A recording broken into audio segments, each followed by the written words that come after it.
the Punisher? Is it the Punisher and Gary? I think I'm pretty sure you know what, I'm going to ask the question, Nick, just to get a clear answer. But yeah, I think Gary is Monday. So let me check now.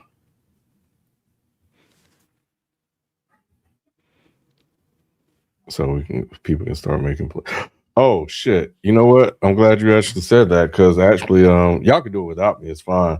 But I'm actually going to be out Monday. Kendall's graduation is Monday. Oh, so, okay. Yep. But yeah, it is great. I forgot it is graduation season. Yep. But What up? Let's go, Lou. I call it.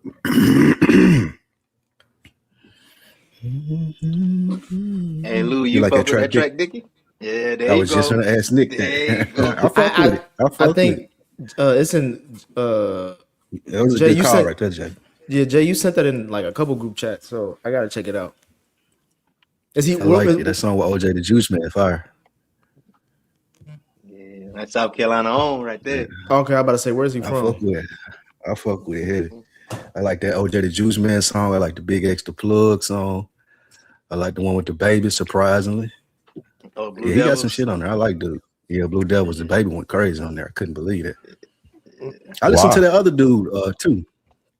I don't like Lil Baby. I mean, not Lil Baby, Dub Baby, excuse me. I listened to the other dude from Atlanta, Jada. What's his name? Oh, Suave? The new dude. Yeah. I ain't really like that. I ain't like his flow. That's the one where JD was on his I saw that you listened to it. That's why I said it. JD was on the intro, right? That's the same dude. Yeah. I don't know if I like that. You like him? Yeah, I mess with him. I think the project before that one is better than the one he just dropped. All right, I gotta go back then because everybody be talking about him now. Yeah, he be around the city. That's why everybody talking about him. That's what I hear. That's what made me look at him. I saw a show that he was doing. That was going crazy. And I was like, man, who is this dude? It was packed in there. Everybody was word for word.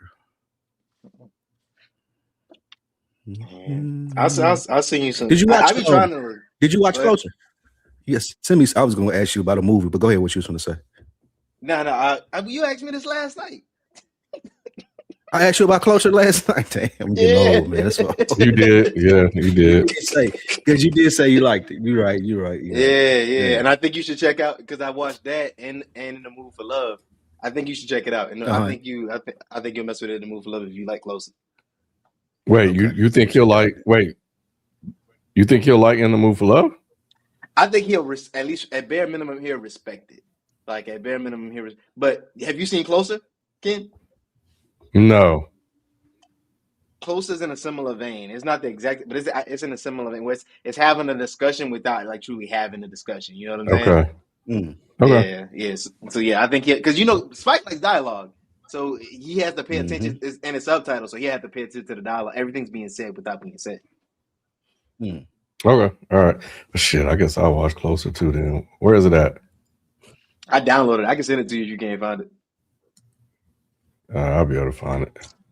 But let me check. Wait. What year is it from? 2000. Is it new? Because I'm seeing something that says 2004. We got Julia Roberts. Is Julia Roberts on it? It got a lot. I'm seeing a poster with like 4 white people on it.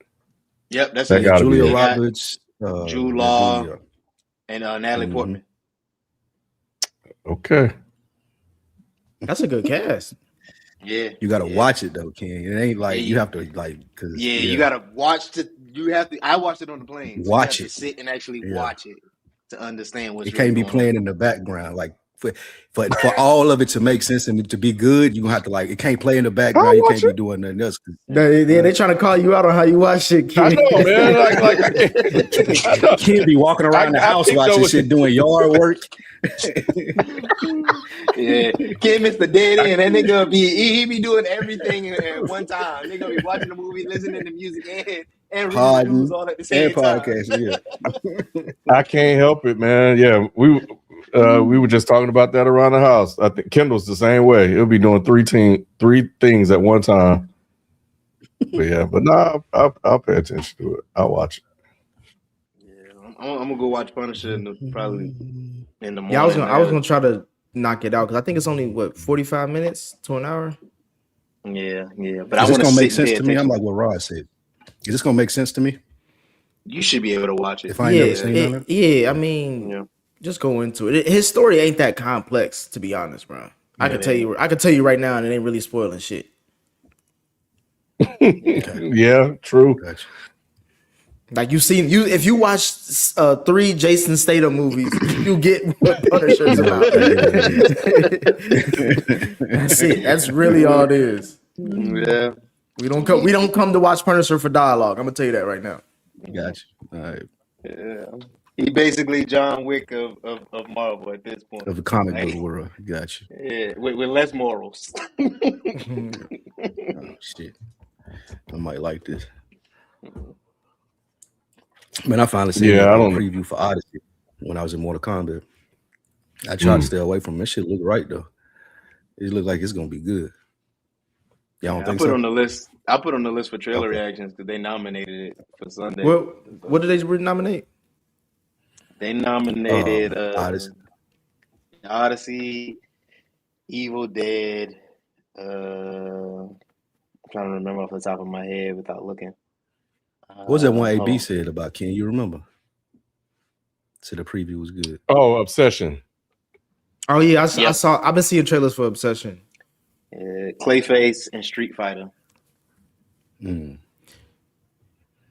Hey Lou, let me ask you something real quick. Is Zendaya having the greatest year of an actor of all time? All time is tough. She's having an amazing year. I'm just saying, like, if you want to just because this is in one, she's having like a Kendrick Lamar calendar year. Oh, she in Odyssey too? She's in Odyssey. She's in Spider-Man and she's in she's got Odyssey, Euphoria. Spider-Man, Doom. She's got Euphoria going on right now. Euphoria. The drama came out earlier this year. She's got Doom, Spider-Man, Odyssey. What else is coming out? Is she in? But she's in like all the blockbusters. Nah, ain't nobody that like I'd have to think for a long time because she in every blockbuster. She's in every blockbuster, and it's not like these are like blockbusters that we don't know are going to be blockbusters. Like we know for a fact all these movies making like $1 billion, except for the drama. But the Odyssey, she ain't the star of that, and I don't know how much she's actually going to be in Spider-Man either. Like she's going to be in it enough. She's going to be in it enough. She's a sub character in Spider-Man. She's gonna be a sub character. She's not a sub. She's not a sub. She may play a small role. Again, we don't know what Spider-Man talking about quality either. But like she's gonna be. We're not talking about quality. We're just talking about her, like her appearances. That's what we're talking about. But she's doing well in everything she's been in. That's what I'm saying. Like you don't get Zendaya to put her in like a scene or two in Spider-Man. Like she's gonna have a couple scenes. I just think that she's probably not gonna be as prevalent as the previous ones, but nonetheless, like again, I don't know what her role is gonna be in the Odyssey or what she's doing, but I know she's gonna have a few scenes because you don't get all these people for that movie just to give them like one-offs. In Dune, she's got a major part, of course. In the drama, she had a major part. And obviously in Euphoria, she got a major part. So I've never seen an actor in that many important things in a year. Like all those things you can argue are important for this year. I mean, Spider-Man got pushed back. You probably just can't remember. But I don't know, man. I don't know. I hate this is just I guess this is me and Nick relationship at this point. We just always disagree about every damn thing. Right? I'm always against Nick's takes. Listen. I can understand. We gonna talk about my takes, all right? Because I'm used to battling all y'all on shit. Did Halle Berry have a run? Halle Berry, like when she in nothing like and all of that shit in 1 year. Halle Berry had a run, Nick. Not in 1 she year. Was a lot of hits in 1 year. Not in one box year. office, but like that made her Halle Berry. To me, it was over a period of time, but not in 1 year. Like that's what I'm saying. Like I'm talking about actors in general, not even just female. I'm talking about male actors too. Like. She's having the greatest year, period. Oh no, I don't know. Stop being sexist, yeah, you like no. Who had a better year? Tom, I'm sure Tom Cruise had in 1 year. In 1 year, bro. I'm sure they did, bro. And Tom I Cruise couldn't had see like how a they 10-year didn't. run though. Like, you look at his filmography, that nigga had like a 10-year run. So you can find one of them years we had 3 in a row, and you just be like, yeah, ain't nobody hitting this level. Yeah. And no, you said Tom Cruise. I'm talking about Tom Hanks. My fault. Yeah, Tom Hanks. Tom Hanks the GOAT. Tom Hanks. Tom Hanks is the GOAT. He the GOAT. Tom Hanks may have the greatest. Yeah, he may have the greatest filmography. Yeah, him and Denzel. Yeah, can't nobody fuck with Tom Hanks. Yeah. Denzel might be right behind him, but can't nobody fuck with Tom Hanks. When you start reading his movies, you're like, God damn, man. Yeah. He might be the greatest actor of our lifetime. The only era that I can give you with Halle Berry, but it was a 3-year era. Though. I just looked it up. You right? Yeah. Hey, Sheldon, fix your Scully, man. What's wrong with my Scully, man? I don't know. It's touching your glasses and they make you look off, bro. Look, it's kind of weird. Man, I'm cold in here, man. I feel cold in my house. Turn the heat on or something. Hey, no, my daughter born in cold, so it's cold. Lou Halle Berry, your house, bro. Yeah, I wish it was that simple. Ain't a man in his own house. Damn, Shelton. I wish it was that simple. He gotta bundle up like he in the damn North Pole or something. But I get you, man. And he wearing blue because he depressed about it. All right, Atlanta, come on, man. Yeah, she ain't have no 1 year. She ain't have no 1 year where she did her thing. She had a 3-year run, like from 2000 to 2003, bro. She was in X-Men, Swordfish, Monsters Ball, Die Another Day, and X2. Like that's killer. That's a for a black woman in Hollywood. That's a hell of a run. And she was the hottest thing out there at that time. Yeah. So yeah, you got to give her credit. But I'm you think Tom Sheldon, I'm arguing that Zendaya this year from January to December is having the greatest run for an actor, male or female, period. Is it true now that everything is sped up though, Nick? I don't know. Mean? Don't quote me on this because I don't know. Like you're seeing the shelf life of certain projects is faster, so you're getting more projects than you would back then. Kind of like Sheldon don't even know who Zendaya is. I thought you was talking about music. So you went to something else. No. I get what he's saying though, because he's saying movies are I didn't understand it first. I thought he was talking about a singer. No. Movies. Everybody knows Zendaya. Movies have a shorter shelf life. He's right, because this is basically like 30 days, 45 days. Yeah, so like they move into streaming after that. So I that is interesting because I do see a lot of like, when you're having a good actor year, you in like 3 projects within 2 years. You know what I'm saying? Where people see like, but Zendaya, bro, she's got Euphoria going on right now. She started the year off with the drama. She's in the Odyssey as Athena or something like that. She's in Spider-Man, this upcoming Spider-Man as MJ. She's in Doom Part 3, which closes out the year.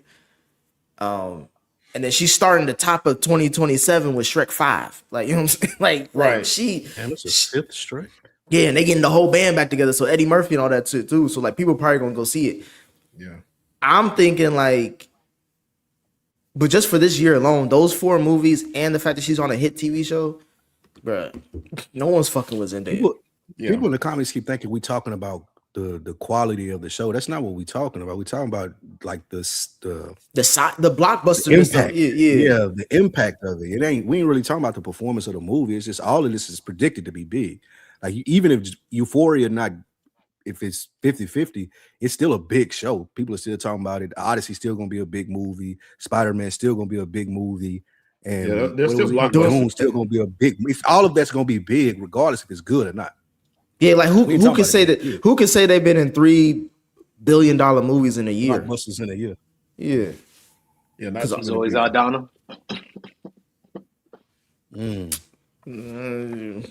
Hold on, let me see. I'm gonna bite my tongue on so. Why? Because we got Latina audience. No. Hey, hold on. Okay, Guadalupe. I'm lazy right now, bro. I got a lot of shit going on in my life, but I promise I'm gonna lock in. I've been saying this for the longest, but got a lot of shit going on. Yeah, I gotta lock in. I got a lot of other shit going on. But you're right. It need to get done. It need to get done. Yeah, Jalen, waiting to hear that, man. Oh yeah, your podcast. Yeah. It was something else. Y'all go listen to Nick on the. Y'all go listen to Nick on Another Week in the Books too. Nobody will hear what Nick got to say. What We're gonna fast forward it. What the listeners say for this episode, Lou? We ain't ready. Is it? I mean, what you mean? I don't think we read the comments for this episode yet. Oh no, I was saying I didn't know if you heard people talk about it. But Nick, oh yeah, people that have listened to it loved it. Oh. Nick, too, at one point in time, it was a thing too about oversaturation of the market as well with actors, and you would see them sporadically in projects. So it wasn't like you could just have 3-4 movies in a year or 4 projects going at one time. They didn't want to oversaturate. That's bullshit. That's bullshit. No. Nick, really think about it. Because I'm about to go to Tom Hanks' filmography as you about to make your point, Jalen. Go ahead. And they probably spread out. You got to think about it. Those movies lasted longer in the theater, so you want to have one focus on that actor. You now, want one way. Yeah, you got it. You got it in there for a month, like, and you got turnover. So it's like whatever. Like we don't really care as much. So yeah, that makes sense. Yeah, that was the difference to me, because you look at like even Julia Roberts and a lot of those people like that, and you see like these sporadic projects. It's like they're spread out. Not really. I mean, Tom Hanks in a 3-year period, so 92 to 95, he was in A League of Their Own, Sleepless in Seattle, Philadelphia, and Forrest Gump.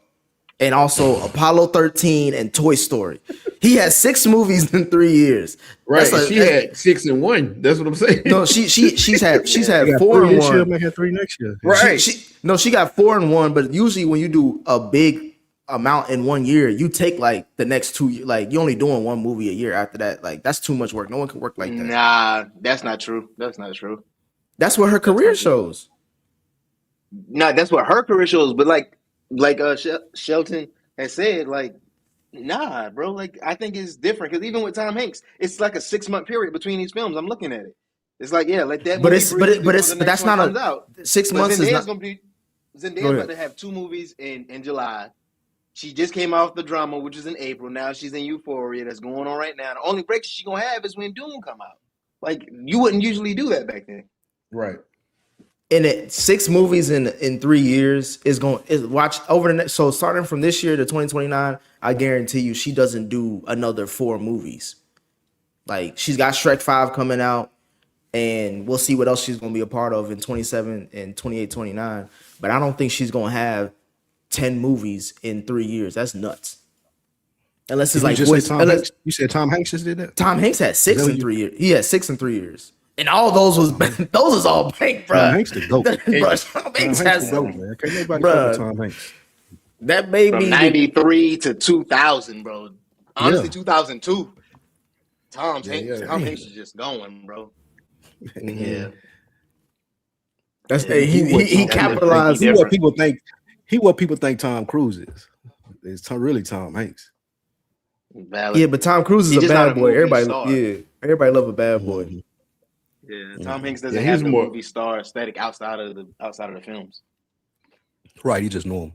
I want to say Tom Cruise ain't shit, but he got some heat. I can't go. He got some heat though. He got some heat. I was just and when he want to act, he can still act. That's the crazy thing. It's like in his bag. He don't care to. He kind of like how 2 Chainz was considered back in the day. Like this nigga. Like you know. Yeah, like if he really wanted to rap and get busy, he could get busy, but like he just like doing his own thing. I'd be looking at him too, like for the range, you know what I'm saying? Like not being known for one thing, like you look at a Robert De Niro, some of those actors like that, like they're all over the place. It ain't just one set. Like we know, and I could be wrong, but when I think of Tom Cruise, I think action. It's the same character, different movies. But you look at some of these guys, they got a wide scope of what they do. And they can be all over the place. Mm-hmm. This nigga playing Private Ryan. Oh, shit. All right, y'all. Hey, shout out to the WNBA fans in the chat. You said shout out to who? The WNBA fans in the chat. Who is it? There's a couple people in there, bro. Don't even do that. Don't even do that. They both your burner accounts, both of them.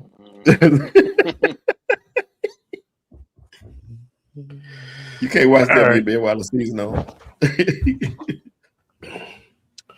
This is the place where sports opinions collide. Dead in sports. I'm your host, Kenneth Beans. Joining me on the show is Spike, Shelton, and Nick. What up, y'all? What up, dog? What's going on?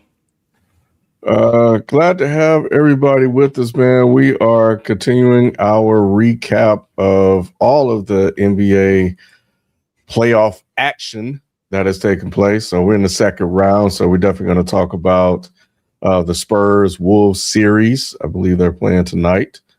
Of course, get into, you see the title, the Lakers being eliminated. Then we're going to jump to the East Coast, talk about the other team that got eliminated, and another series that's tied to the Cavs and the Pistons. So a lot to discuss when it comes to those two series. Also, we're going to get into some draft lottery talk as well. So make sure you guys stay around for that. And as we get ready to close out the show. So as we always do, though, we start off with our performance of the week. And I am going to start off with the two teams that are in the title. We're going to start with the Lakers. That was a pathetic performance, but I picked them to get swept, so it's no big deal. I expected it.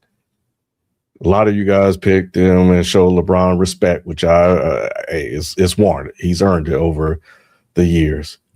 But LeBron had other issues. And it was one, DeAndre Ayton, and two, JJ Redick. JJ Redick couldn't even get a damn win. Like, you had a leader, you couldn't figure out how to get a win. You know you can't play fucking DeAndre Ayton. You know your team is bad. You know you can't play him. Why is he out there? So nevertheless, the Lakers getting swept, no surprise there. The Sixers getting swept, though. I picked the Sixers in 6. I didn't see them getting their ass swept. I did. They didn't get a damn win. The shit makes no sense. First game out, I'm like, all right, we're going to talk about it. But, you know, I just did not see that happening. You can't get, like, you coming in hot, you have this great 3-1 comeback, and then you just go out there and shit the bed like that. Like, I know the Knicks are hot, whatever. Y'all said, I think B said the Knicks are playing the best basketball. Who gives a damn? Get out there and get a damn win. You got MB, you got Edgecombe the Rook, you got Tyrone Maxey, you got all those guys who can play. But the other thing you have is you have freaking Paul George. And Paul George was absolutely abysmal when they needed him the most. And that is the playoff P that we've come to expect. I don't know what they thought was going to happen, but I thought that at least one of the others would find a way to get a win. But nevertheless, no, Paul George didn't want to have that happen. I guess he wanted to go on a vacation. So performance of the week, the worst performance of the week goes out to both teams that took the loss, and it goes out to Paul George, who's taking the honors.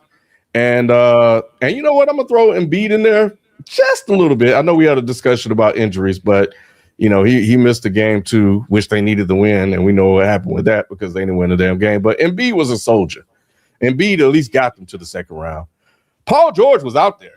And he may as well not even be out there. So, you know, it's just like, oh, Jesus Christ. Anyway, so yeah, those are my worst performances of the week, which leads us to our first quarter. Go ahead. Q tone a whole lot different in the chat tonight than it was the last time we was on. Talking about Embiid as a warrior and all of these things. But that's all I had to say. Oh. I called it too. Yeah, I called it Knicks in 5. Yeah, I thought I was crazy. I said Knicks in 5. Q can't hop on. He was a little tied up. I saw this coming. Yeah. Well, anyway, let's jump to this. Let's jump to the West, man. This year's NBA playoff run has had a mix of drama and boredom because we had two teams get swept. As we were watching the Minnesota Timberwolves and the San Antonio Spurs go back and forth in their series, which is currently tied 2-2. Meanwhile, the Los Angeles Lakers, of course, are gone after getting swept by OKC, in their last game out. So, what is one surprising takeaway you have from the Timberwolves versus Spurs series? If you ask me, my top takeaway is the fact that Minnesota has this series tied up at 2-2 without outstanding play from McDaniel, like we talked about, or Randall for that matter. These guys are getting, Ant-Man is doing what he does, but you're getting contributions from unknown places. Terrence Shannon to me is been a hidden gem. I know he didn't have a great shoot night a couple nights ago, but he's still doing the little things, which that's what the reason why he wasn't playing is he wasn't doing those things before. But they got people stepping up in places. Mike Conley hitting big shots. Rudy Gobert has been really, really impressive. And that's saying a lot because he's challenged Wemby at every turn. And when Wemby went down, he was getting some huge rebounds and some huge putbacks, making things happen. So the fact that they're still in this series is a shock to me because I thought it was going to be, in my opinion, the NBA Finals was the Western Conference Finals, which would be the Thunder, of course, and the Spurs walking to meet each other. That's what I thought it was going to be. I thought it was going to be a cakewalk. But they've held serve Minnesota, and they've done what they had to do to get here. So that's impressive to me. I think that's really, really impressive that they're still involved. And like I said, without the people we expected to make the biggest contributions doing it. You thought the Spurs were going to walk to the finals too? I did. I really did. I didn't think Minnesota would stand up to them. Minnesota, I thought Minnesota may get one game, but not two. I didn't think so. I didn't think this series would be tied 2-2 going back. Even with Wemby getting tossed, I still would think that they could have pulled a couple, or at least another game out at least, because I thought that they were, going to just plow through these teams because I thought they were just a lot more solid. I thought they had more defense than Minnesota. I thought they had, more size. I thought the rebounding would be better. I thought it would just be easier. I really, really did. I knew Minnesota had Ant, but I didn't really count the others. And like I said, without the contributions from Randall not scoring like that, he ain't doing his thing like that. McDaniel not doing it like that. I thought that would be it. But you getting contribution from the others, so it's happening for him. So that's the shock. Why did you think that you wouldn't get contribution from the others when it was them that got them here? Because of the matchup? Yeah, the matchup. I thought that the Castle and Sale would be too much for those guys, and I thought that run was just, how you get up for certain series and you do it, but it's just at that time I thought that run against Denver was Minnesota's championship. If that makes sense. I thought that was going to be the best we saw. I thought that was it. I didn't expect them to be able to continue. Right, because I didn't think much of this Minnesota team. I didn't. That's crazy. That's the crazy part. No, as a whole, I did not. Underestimate Ant. I think you underestimate Anthony Edwards. Not Ant. He said team. Well, it don't matter because we see the team go to the Western Conference Finals on his back. We come on here a lot and we'll say, oh, well, Minnesota, they might not be Denver, they might not do this. Like, we ain't giving Anthony Edwards enough credit in my Don't say we. That's what's most surprising. Don't say we. Even I want you to say, no, it's not. No, it's not. Right. No, it's not. Nick is right. You're right. Nick I'll give you right. that, Nick. However, that's what my biggest surprise and takeaway is Anthony Edwards might be underrated, Ken. Like, to be 2-2 against what I feel like this Spurs team is with Wemby, arguably the best player in the league now. Anthony Edwards ain't backing down, and he elevates this team. Like, they got a swag or like a toughness about them that people underestimate. I think Randall contributes to that as well. But just watching Anthony Edwards, even being hurt, he was hurt last game, playing on two hurt legs, and still coming out there and doing his thing. We underestimate what he does to a series. I think we underestimated it last year when he made to where he made it. Even the year before that, they made it further than they thought we was going to make it. He always come in and he does his thing, and everybody talks about the Joker. They talk about Luka and Wemby and all of these other people, and sometimes they leave him out of the conversation. He need to be in that conversation. Like, he a bad dude. Well, see, the thing about it too, Lou, for me was what you just said, the injuries. That was a big part of it for me as well. He played through him. He did. No, I'm saying he did, but I didn't expect him to as well. I thought because it was a question of whether he was even going to be ready for this series, period. So when he came out and played the first game, they held him back. The first 2 games, they kind of limited his playing time. So even saying that you think soreness and you think that he would still not be able to do what he's doing, I still wouldn't think he would have been able to do this. Now, I still ultimately think San Antonio is going to win this series. I do. Matter of fact, I think they'll get the next 2. But I think that it's just shocking to me that the team is playing as well. I know what Ant can do. Once again, we know what he can do. Yeah, you do. But that don't matter always. It doesn't. But that's my thing. I think he one of, but that's the point where you underrating him, because I think he's one of those players where that don't matter.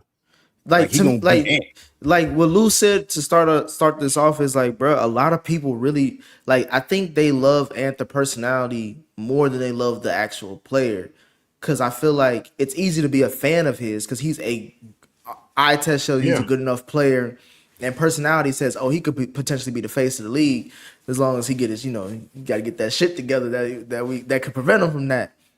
But for me, it's like, and I if you go back to the recordings, I said this before the season, during the season, and then now we in the postseason. I was like, y'all got Ant fucked up. I've been saying that all the time. Like, y'all got Minnesota fucked up. Sheldon, I always talk to you about it. I'll be like, bro, the last 2 years, we keep counting this team out, and this team keeps saying, nigga, we one of them ones. We always the top.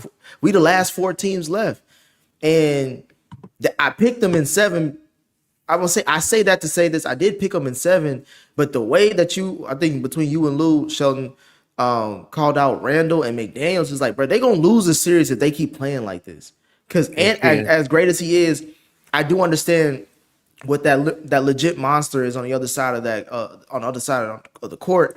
He's going to be. Him and Ant have to cancel each other out. The way we win this shit is everybody contributing. And I'm looking at the highlights. Randall ain't got none this game. Like, this nigga is just like doing shit.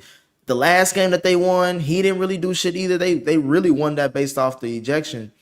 But nonetheless, I do trust Minnesota. I just don't trust these Randall and McDaniels right now. I thought McDaniels after the Nuggets series was going to be like, all right, this is who I am.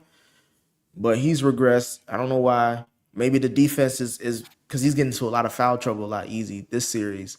And then Randall just looked like he don't know what the fuck he's doing out there.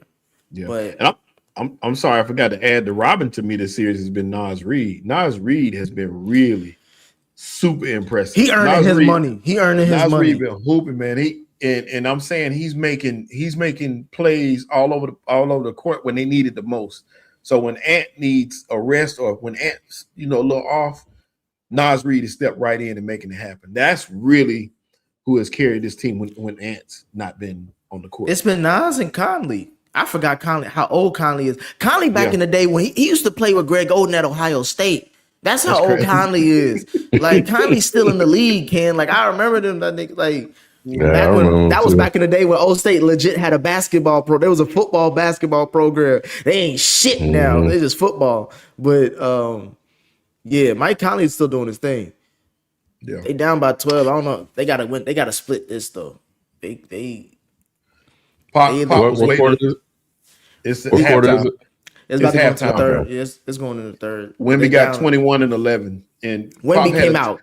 I told you, Pop was waiting on them when the plane landed back in San Antonio. Pop was at the airport, and they showed him talking to Wemby.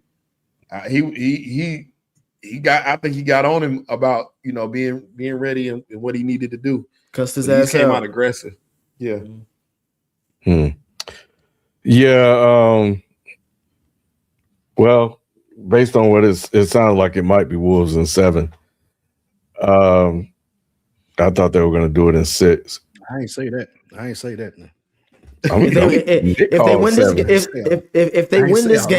If If they win this game, Ken, it could be Wolves in 6. Yeah. Y'all say the Wolves. Y'all meant that? Yeah, If they win this game, I did. I actually did, man. Yeah. Why you think I was lying? Why would you think? Nah. Go ahead, Ken. My bad. I already talked. No, I just look, this Spurs team is complete. They look really composed for them to be so young in that game, last game. You know, I do think, and I got to give Castle some credit with his defense, bro. He's playing some hellified defense, you know, as well. But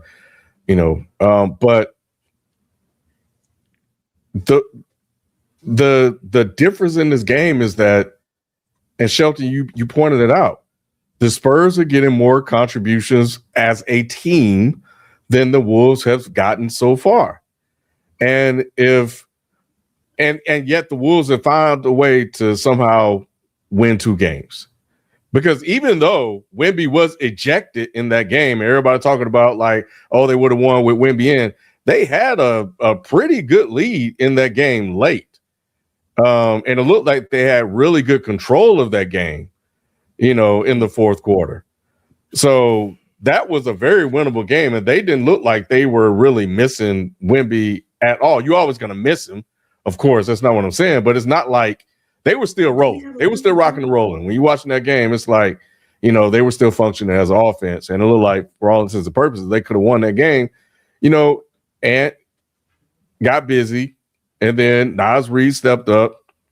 And I'm with you, Shelton. Gobert has some really good intangible plays and a couple of good, like he had an and one or something like that, and then a block or something like that. But the biggest thing is that there's been no other contribution from anybody else, you know, and that's the issue.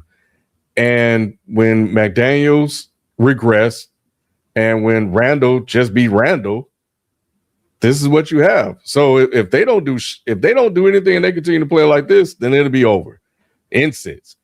But if they get anything from them, not anything, if they get what they're supposed to get from them, they'll win this game. So coming into this series, Shelton, I expected a continuation of what happened against Denver. I know the Spurs defense is pretty good, and Wemby, we saw what a force he could be. And you know, initially it looked like he was impacting the productivity of those guys by being on the court. But when he went off the court, they still were playing like shit. You know, so, and Luke Cornett, shout out to Luke Cornett. He was holding it down in the paint and getting key moments and stuff like that. So, but I don't know, man. I have faith in Ant, and I think Jaden will wake up. I hope Jaden wake up. This the game, Ken. This the game for it though, because it's like you want to close things out in Minnesota if possible. Like, you don't think they can get another one in San Antonio? Because regardless, one way or the other, they got to get one more in San Antonio. It's 2 or 3. This the game to do it. The game that you playing in San Antonio should be the last game you play in San Antonio. Mm-hmm. Like you got it. Like I forgot who said this. There was one sports broadcaster was saying like, bro, Minnesota can't afford to not be the desperate team every game of this series. Like, you're going against Wemby. Mm-hmm. Like he's a cheat code. And the rest of the team is just some beige shooters that can make shots. It's a dangerous combination. Them motherfuckers are nice. I said they make shots. They make shots. You just call them beige. They got a squad. Because they're not household. Are they household names? Or can we all agree they're not household names? Not yet, no.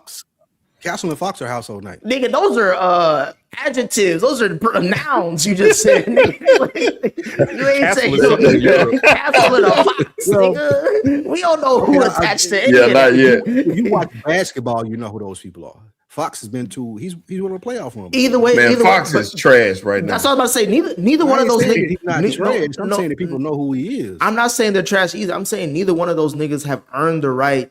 And this is their first time in the playoffs, bro. That's what I'm saying. Like, let me tell you the other reason why I picked Minnesota in 7. None of these niggas that y'all be gassing up sometimes have earned the right to be gassed up, i.e. a team that hasn't been to the playoffs in damn near a decade. I don't care who the hell they got on there. Wemby can be beat like anybody else. Shit, ask the Knicks. We was 2-1 against them. You know what I'm saying? Granted, it's during the regular season, but it is what it is. We won the cup facing the Spurs. We won the cup. It's facts. Those are facts. You ask for facts. If you're a basketball fan, you know what I'm talking about. But I'm saying it's like, bro, these Spurs teams is young too. They so young, they got Pop. Pop ass shouldn't be outside late at night. We all know. He ain't got no business out there. He gotta cuss this nigga out because, like, nigga, you throwing elbows against Nas Reed? Are you kidding me? What the fuck up? What's wrong with you? They don't know no better. They don't know no better. So, like, I'm not giving people we're talking about the playoffs, bro. This is a whole different ball game. Damn near a different sport. If you're inexperienced, it's gonna show up more than likely to your detriment. And so far, like y'all just mentioned, they shouldn't be 2-2. Like you said, Shelton, you thought they was gonna ease on down the road to the Western Conference Finals. They're down. They're tied. This is a whole new series now. So that's why I'm saying, Ken, this is the game to steal. Because now this is like on the road, home court advantage shit. If you steal this game, you should win at home because it's your home crowd, home cooking. You should get the refs on your side too. They calling some goofy shit in San Antonio. Yeah, I understand your stance. That it does make sense. What I will say is I'm going to take your point and add to why I think Game 7 can happen too. You just said it in experience. So, yeah, they win this game at home, go back to Minnesota. We know it's hard to close out a team. In Game 6, Minnesota will be desperate. They've been in this situation before. They have the experience. They found a way to win. And now you got this young, inexperienced Spurs team in a Game 7 at home. That's a lot of pressure. And you know, the Wolves have been there before. Wemby will more than likely show up. And what I like about Wemby, man, is Wemby has the same sort of attitude that Ant has. Like, no, you know, no, you disrespect the Ant now. I'm not. He does. He does. Like, go ahead, Spike. I was just gonna say he said there was you said somebody said there was an unprovoked elbow. I think that's him having that attitude that Ant does. Like, now stop, don't play with me. Y'all ain't even gotta go too far. I'm gonna go too far before that. Like, he gets tired of them like trying to push him around because he's skinny or whatever it may be, and that's what that elbow was a result of, in my opinion. No, to me that elbow was a frustration of, like, when I don't know what to do, I go to violence. No, it was a rebound, so I don't think that's what it was. He was just frustrated because it was playoff. It was physical. Exactly. He don't know what he black people were like, come on. No, that was them. He was frustrated from being pushed. Was it not a dirty play? It wasn't dirty. It was a very dirty play. So that's an immature thing. You're not gonna play with me though. But that's an immature thing. Fine. I'm not saying it's not immature or anything, but there was a stance behind it in the sense of don't play with me. Yeah. I don't know what y'all think because I'm foreign, because I'm skinny or whatever it may be. Don't play with me. He had to send a message. That's fine. I'm saying that's an immature. It was an immature action that he did because of his inexperience. Again, this is all things about inexperience. I don't think it's inexperience. But that is an experience because that's why Pop went up to and talked to him, because he was like, bro, you should know these things. You should be better. Like, you shouldn't learn from these mistakes because these mistakes may cost you the series. So what I'm saying is that the reason why I have a difference between him and Ant mentality wise, like, Ant's gonna prove that on the court. Ant ain't gonna do no goofy shit like that, where he would he knows how important he is to the team, to where he would, again, it's experience. That's why I trust Minnesota, because of experience. That's the experience that's showing through and through. They stole a game because he was immature. That's what I'm saying.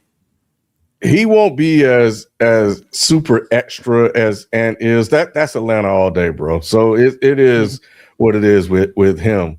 But in terms of but Ant believes he is the best player in the league, and Ant has the mindset to go take over when he wants to take over, and he has a very old school mentality. Wemby displays those sort of same tendencies. He just does it in a less aggressive way, or a less energetic way. I ain't gonna put aggression on a black man like that. But in terms of like, yeah. But nah, man, like his attitude when he got kicked out and stuff like that, it was very Draymond-ish, trying to pump the team up. He comes out like he wants to be the best player in the league, and he wants to go out and dominate each night. And I think that attitude can go a long way, especially if, I don't know his personality because we don't see a lot of it. At least I don't. Maybe more does. I just see more of Ant because Ant has a bigger personality that I've seen so far. Ant started out as he was just stupid and goofy and clowned a lot and said dumb shit, so we're gonna talk to him. And then he turned out to be really fucking good, and then now it's like all of that combined. We knew he was good before we we didn't know he was going to be like this. We thought he was good. No. We didn't know he was just an athlete. Right. Nick, how many guards UGA, George? That's what I'm saying. How many hoopers do you know come out of Georgia University? Like, you know what I'm saying? Like that. Not many. That's what I'm saying. I feel you. Yeah, that was the last one. That's what I'm saying. Like that shows think you how show good he was. Atlanta, no, they show you how Atlanta he is. He probably could have went anywhere else, but he's gonna go be a Bulldog. I mean, we didn't know that he was gonna be this good. Like that, we thought he might. Yeah, be okay. I'm not we saying he that. might be good, but he's a super. He was a top 3 pick, wasn't he? Like number 2. He was up there. Yeah. That's what I'm saying. Like he didn't come. That's what I'm saying. He Based didn't come off athletic. Yeah, but I mean, he didn't do shit at Georgia. He's been unlike you thought you. You're right. You're right, Lou. People probably didn't think he was this good until. But I got the eye test. I seen it, bro. That's why I'm like, y'all got Ant fucked up. He one of them ones for real. Like y'all talk about Luka, y'all talk about all these other niggas, and I'm like, bro, Ant is on the same tier with them.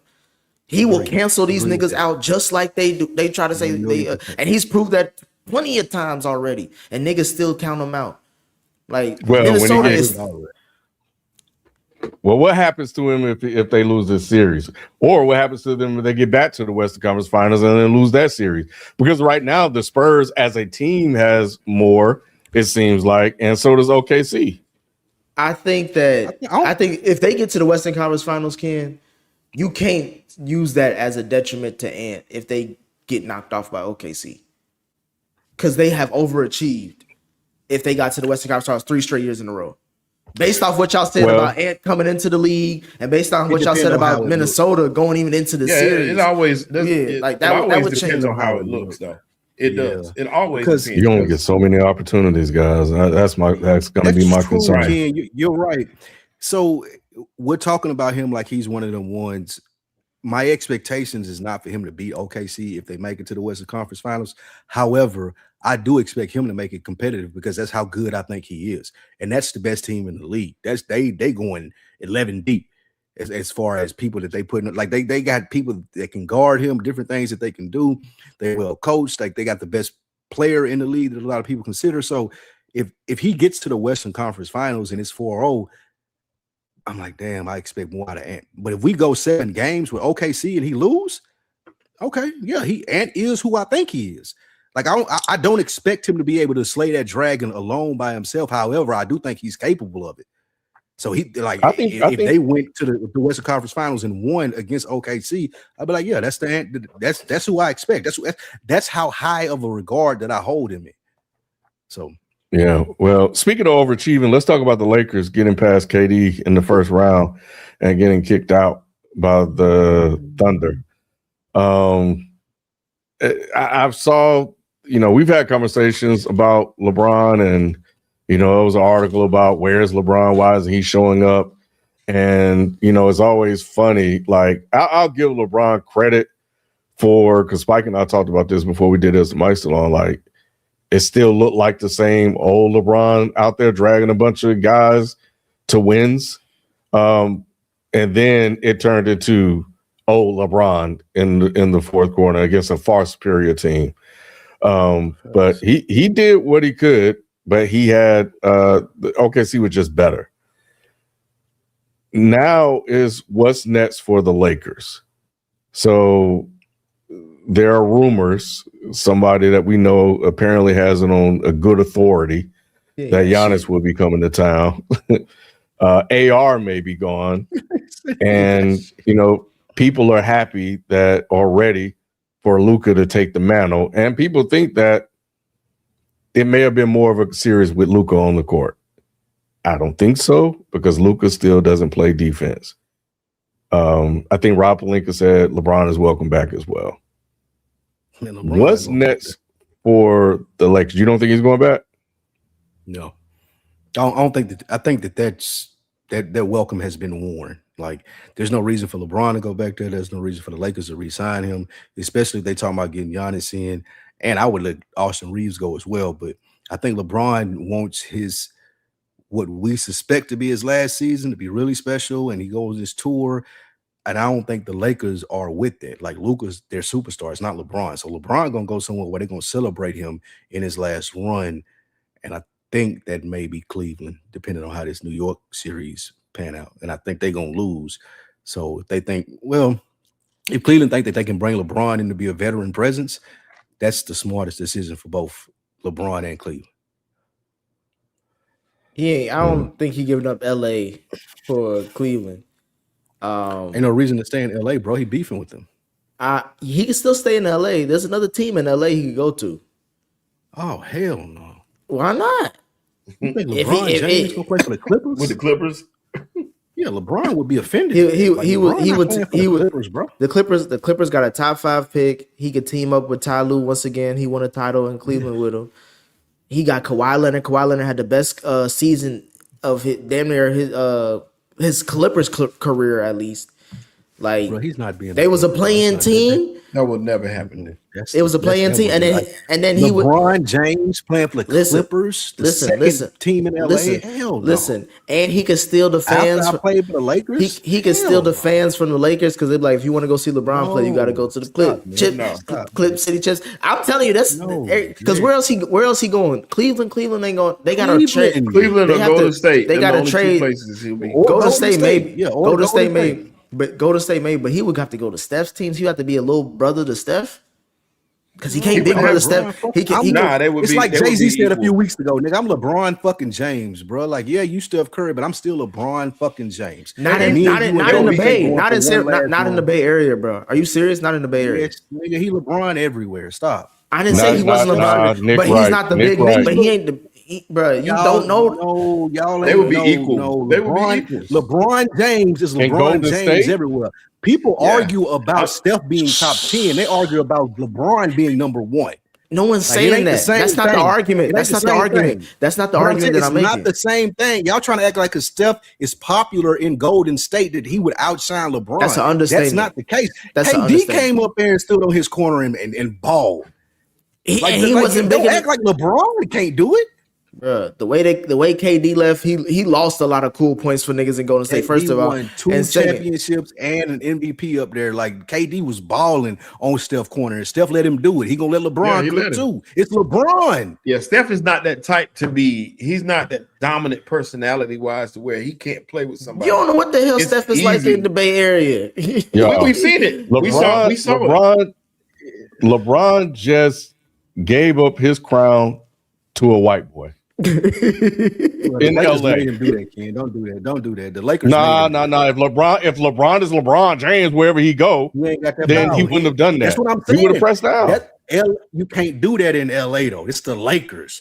David Stern once said, if I could have the perfect finals matchup, it would be the Lakers versus the Lakers. The Lakers are the premier team in the NBA, which is the reason that LeBron James went there. They can tell him, hey, you know what, big dog? You're getting kind of old. We bringing the white boy in. They can do that. They the only team in the league that can do that. Why are you explaining white man tactics like they mean something to us? Like, bro, we're not talking about that. What's going on? That's what I'm saying. You're making an argument that no one is talking about. All we're saying is that this nigga, it's like, remember what they say what Trick did in Detroit? No matter who came into town, what happened? Who did you have to call? Okay, does that mean that in Detroit, Trick is that nigga, right? And even if you were a big fish coming to the pond of Detroit, you still had to check in with that nigga. So you saying Steph is Trick in the Bay? I'm saying his brand in the Bay is like that, where it's like that's his town.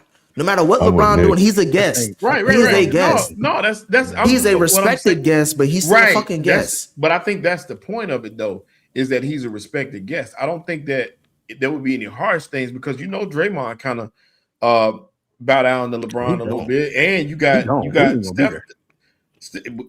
Well, yeah, he might be there if LeBron is there. And then you got Steph that's going to be cool. Steph is just easy to play with. He is. So I don't think it'll be a problem. I think it'll be easier on Bron. And like you said, people will show up to see those two together. Golden State leads the league in sellouts already. So why wouldn't they come see the two of them together? I think it's a perfect fit. That's the way it looks to me. Now, the more we talk about that, that's the smartest move over Cleveland. Like, why? If I'm LeBron, why wouldn't I want to go play with Steph fucking Curry in Golden State in my later years? I'm about to say, I feel like y'all saying Golden State, like that's not a similar option of staying in LA and being with the Clippers, or staying in LA and being with the Lakers. Like, but LA don't want you though. That's the thing. Like, you would be forcing yourself on them. But his son is there. Like his son is there. So, bro, what's he go? What team is gonna pick him up if he ain't with like wherever LeBron goes? Yeah, wherever LeBron goes. We don't care about what happens with but him. He do. That's what he has shown that he cares more than anybody. Bro, he did his job. No, he did his job. He did his job as a dad. I got you in the league, bro. Whatever happened after this is over. That's it. He ain't doing that. You got him a check. He ain't your son. I set you up, bro. Like, look, listen. God put you there. Like, you do whatever you got to after this. It's cool.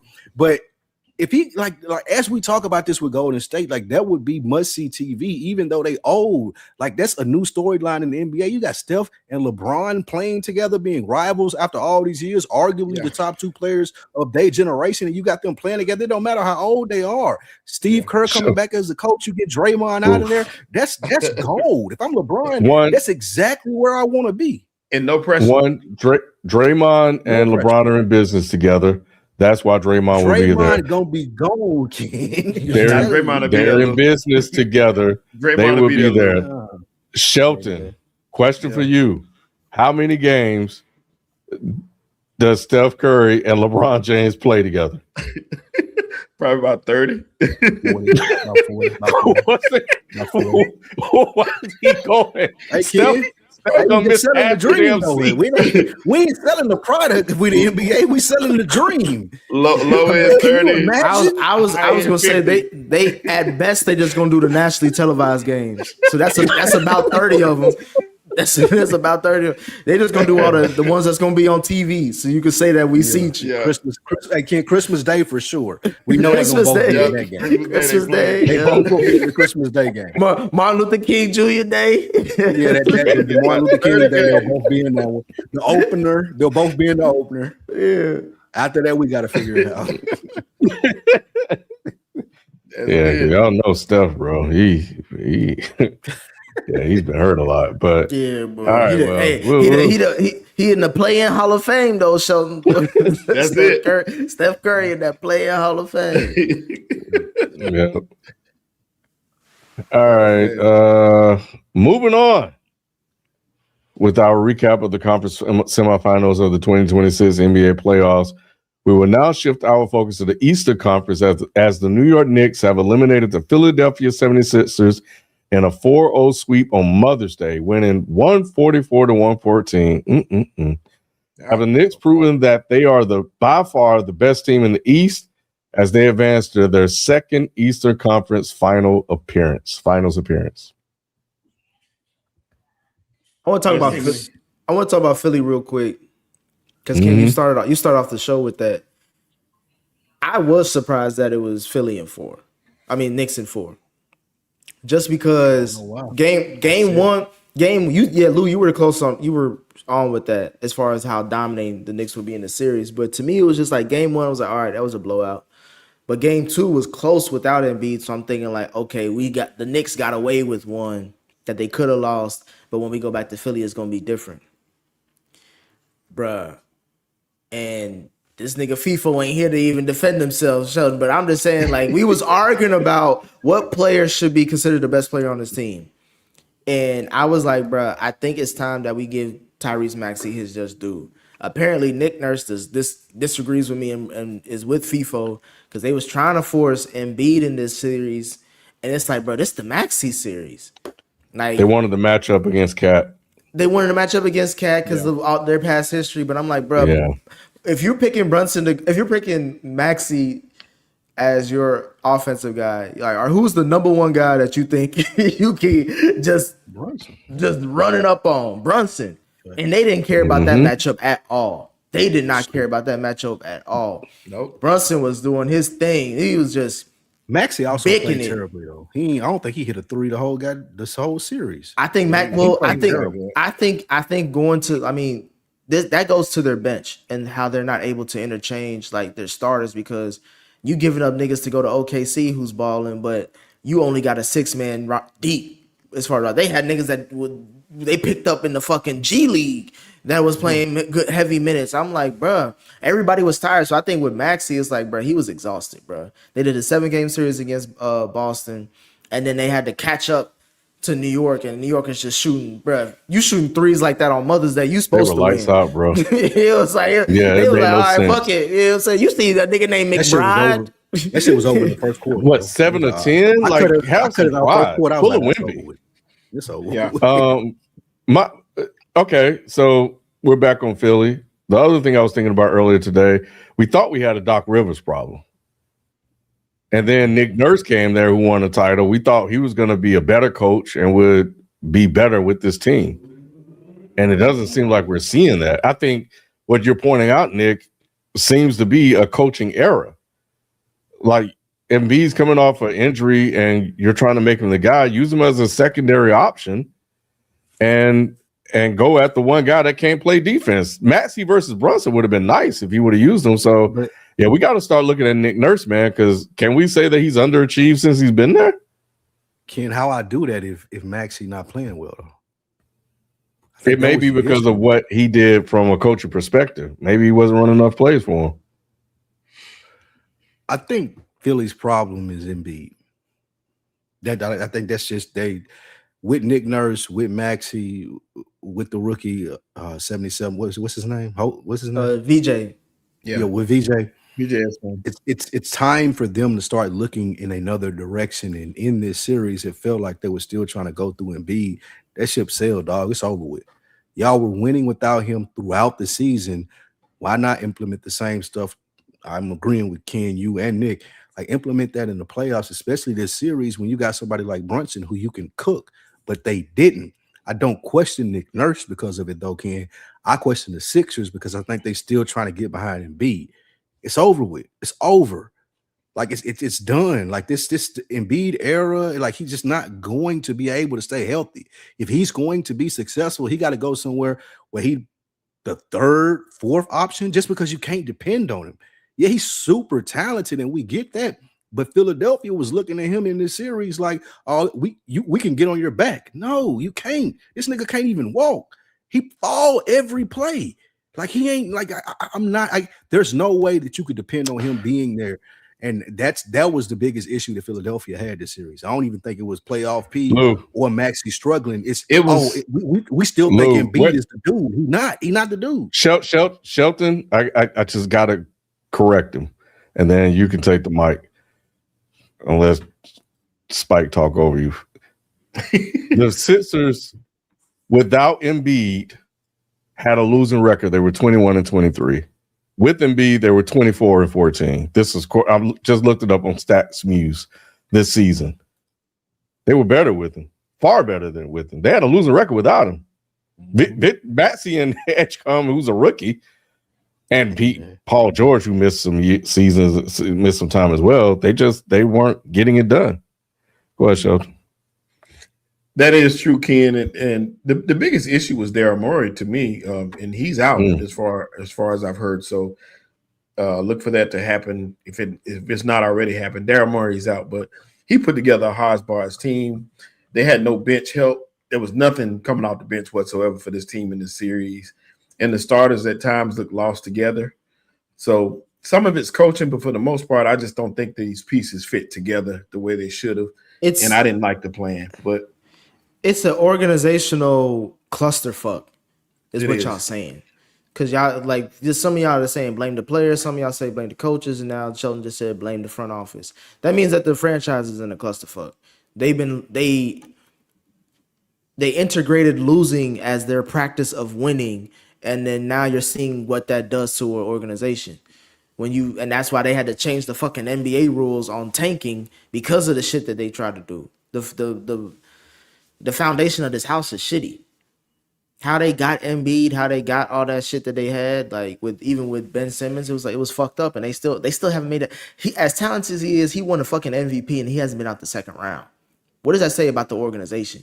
We could talk about Embiid and his injuries, but like we can name all the all-stars they had come through this team that they tried to build around him. And you like, bro, you ain't got to one conference finals? Like, that's nuts. But again, my thing, so I'm saying that to say is like Philly is just fucked up organizationally. Like, I don't know what they do moving forward. They paying Paul George over $50 million next season.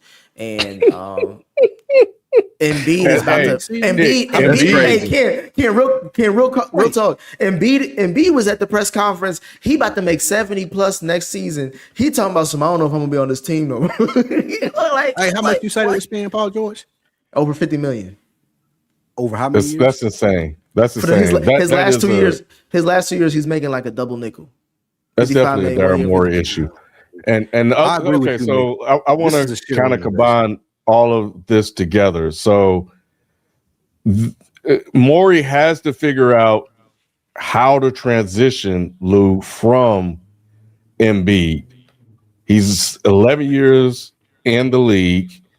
Next year, he has 2 years left on his contract. He'll be 33 next year, and then 34 the year after, and then in 35 he'll be an unrestricted free agent. Next year he's getting 62 mil, and then with a player option at the age of 34, he's going to get 67. I'm on spottrack.com looking this up. Aging, injury history.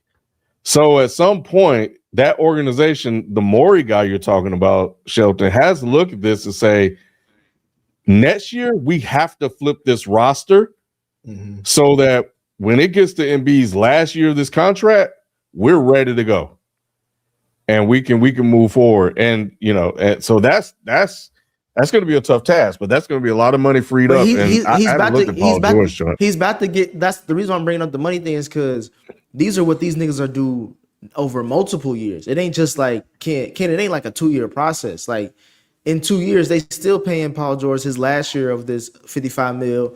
Embiid's 3-year extension is kicking in next season for the first year. So it's like, bro, I mean, of course he had to get fired because the OKC shit was the last straw. We was like, nigga, you see our team, why you giving away good players? Man, they gave away McCain. That was the craziest thing ever. For a bag of chips. Hooping right now. OKC too. Like, and he's why would hooping. y'all give it to him? Like, come on, bro. Ugh. He hooping like this is an organizational thing. I agree with Nick. This is a losing organization. Shit. This is a losing. Daryl Morey is already out of there. Did you know that, Shelton? Yeah, that's what I said. He got fired earlier. Mm-hmm. Oh shit, my bad, y'all. Damn. Well, shit, get rid of Nick Nurse ass too. Well, I don't. Oh shit. he deserves another shot, of course. But they need to stay away from. They need to stay away from, if they're probably gonna fire Nick Nurse eventually, but they need to stay away from head coaches with medical names. Doc Rivers, Nick Nurse. Stop hiring niggas like that. Hire somebody that got a winning name. Bring in Kevin Surgeon. Exactly. They gonna bring in Spurs team. Donnie Chin. Spurs team. Well, a dub now. This is the game that they supposed to steal, bro. They gotta win in Minnesota. Obviously, that's a do or die game. And Wemby is balling too. He upset. I told you he was throwing. He gonna be coming out throwing elbow. God. He was upset. He was waiting for this game. But that's the thing that they was like, shit, fuck it. Even that shot he just did. Just check out what he just did if y'all watching it. Like he balled. Hold on, but like, okay, we burying the lead now. I need my flowers, nonetheless. I need my the New York Knicks have done what I've been saying they had to do. Y'all was telling me that it's too much pressure, it's too much, like it's too high of a bar, it's too expectation for this team with a Mike Brown coach, with Cat as their premier player, one of their premier players. it don't make sense to have these expectations. I was like, I've seen the roster. I got all my notes here that I took. You know what I'm saying? Like I crunched the numbers. I told y'all from the beginning, this is the deepest team in the East, and they showing it. Nigga, like I need my back-to-back Eastern Conference Finals. It ain't over yet, Lou. We still got a Right. ways So they to got go. back to where they went last year. Exactly. Shelton, Spike, y'all are the ones that's always most critical. Doc's not here either because I remember he had a lot to say. So did He ain't FIFO. got shit to say. They Yeah, he Here's the didn't even thing. show up. I can't be critical in this situation, Ken, because I was with Nick. I picked the Knicks in 5, and that was me being generous. I believed that they was going to sweep them. I like seeing the Knicks being this deep in a playoff run. I like Madison Square Garden when it's important. So I'm cheering for the Knicks like to be good and to go to the finals. I want to see Wemby in Madison Square if it's the Spurs versus the Knicks in the finals. Like that, I'm rooting for that. That's why I picked the Knicks in 5. I like Damn. Jalen Brunson. So You like over here jinxing us now, Lou. That's it. That's it, Nick. Niggas over with that. I've been rooting for him. It's over with, Nick. Boy, I was just about to celebrate too. Nah, but I think they are. I think they should be able to get to the finals. They should be able to get to the they finals. definitely Like, should. Well, especially speaking because they gonna have. I think they can beat the Cavs because I see the Cavs winning this series against Detroit. That's nuts. That's Hey, Donnie, they unlocked Donnie Mitch, bro. Hey, look, man. Hey, you know what's the funny? refs unlocked Donnie I'll Mitch. say this. Yeah, they after did. Ant, They after did. Ant, Cade is my next favorite player. Cade is a fucking monster. It's But unfortunate. but- It's unfortunate that he don't got nobody to play with him there to be a Scottie Pippen, to be his Robin. But dude is a beast. He the only He is a beast. He's the only light skinned nigga I fear since Melo. Like what he does. Like he's a mid range king. He is an early, everything. like He three knows point, it exactly don't matter. what play to make. Yeah, 3-point, pass, rebound, take the ball up the court and dish. Like he know exactly what to do every time. It's impressive as hell watching Cade Cunningham play basketball, bro. It I is just because want like, Cade damn, to that's stay a killer. because- that's how he- you know how I supposed to feel play about basketball. he has a composure to himself when he hoop that is like a mature ass vet composure, Facts. and he dot you in your eye. No matter who you He is, do he this. dot He you. carry himself like, man, you can't fuck with me, bro. Exactly. I'm always gonna make the right play. It's impressive to watch. So Nick, you real confident? Say that, and I know you rooting for the Cavs for a couple different reasons, but you feel confident going against Detroit? This last game, specifically this last game that they played, they was playing like they was aggressive. I haven't seen Cleveland that aggressive since the start of this series. You know what I'm saying? Like again, people could argue about game 3, like okay, they probably like just got hot. But this one was like they was like going at it. That's Durant only had what 8 points? Like they was We they don't was, even talk about him anymore. I'm just Duran's saying, trash.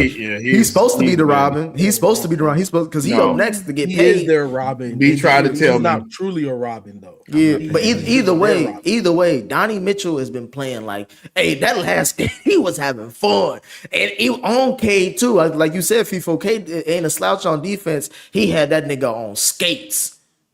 Well, shit. Donnie Mitch is one of the shiftiest players in the NBA, and we're seeing that. You saw what he did to Tobias Harris. He made that man look like he's 90 years old. He and he's grabbed a his walking leg. cane. He grabbed his leg, people. He's trying to draw the foul. That wasn't real. Don't.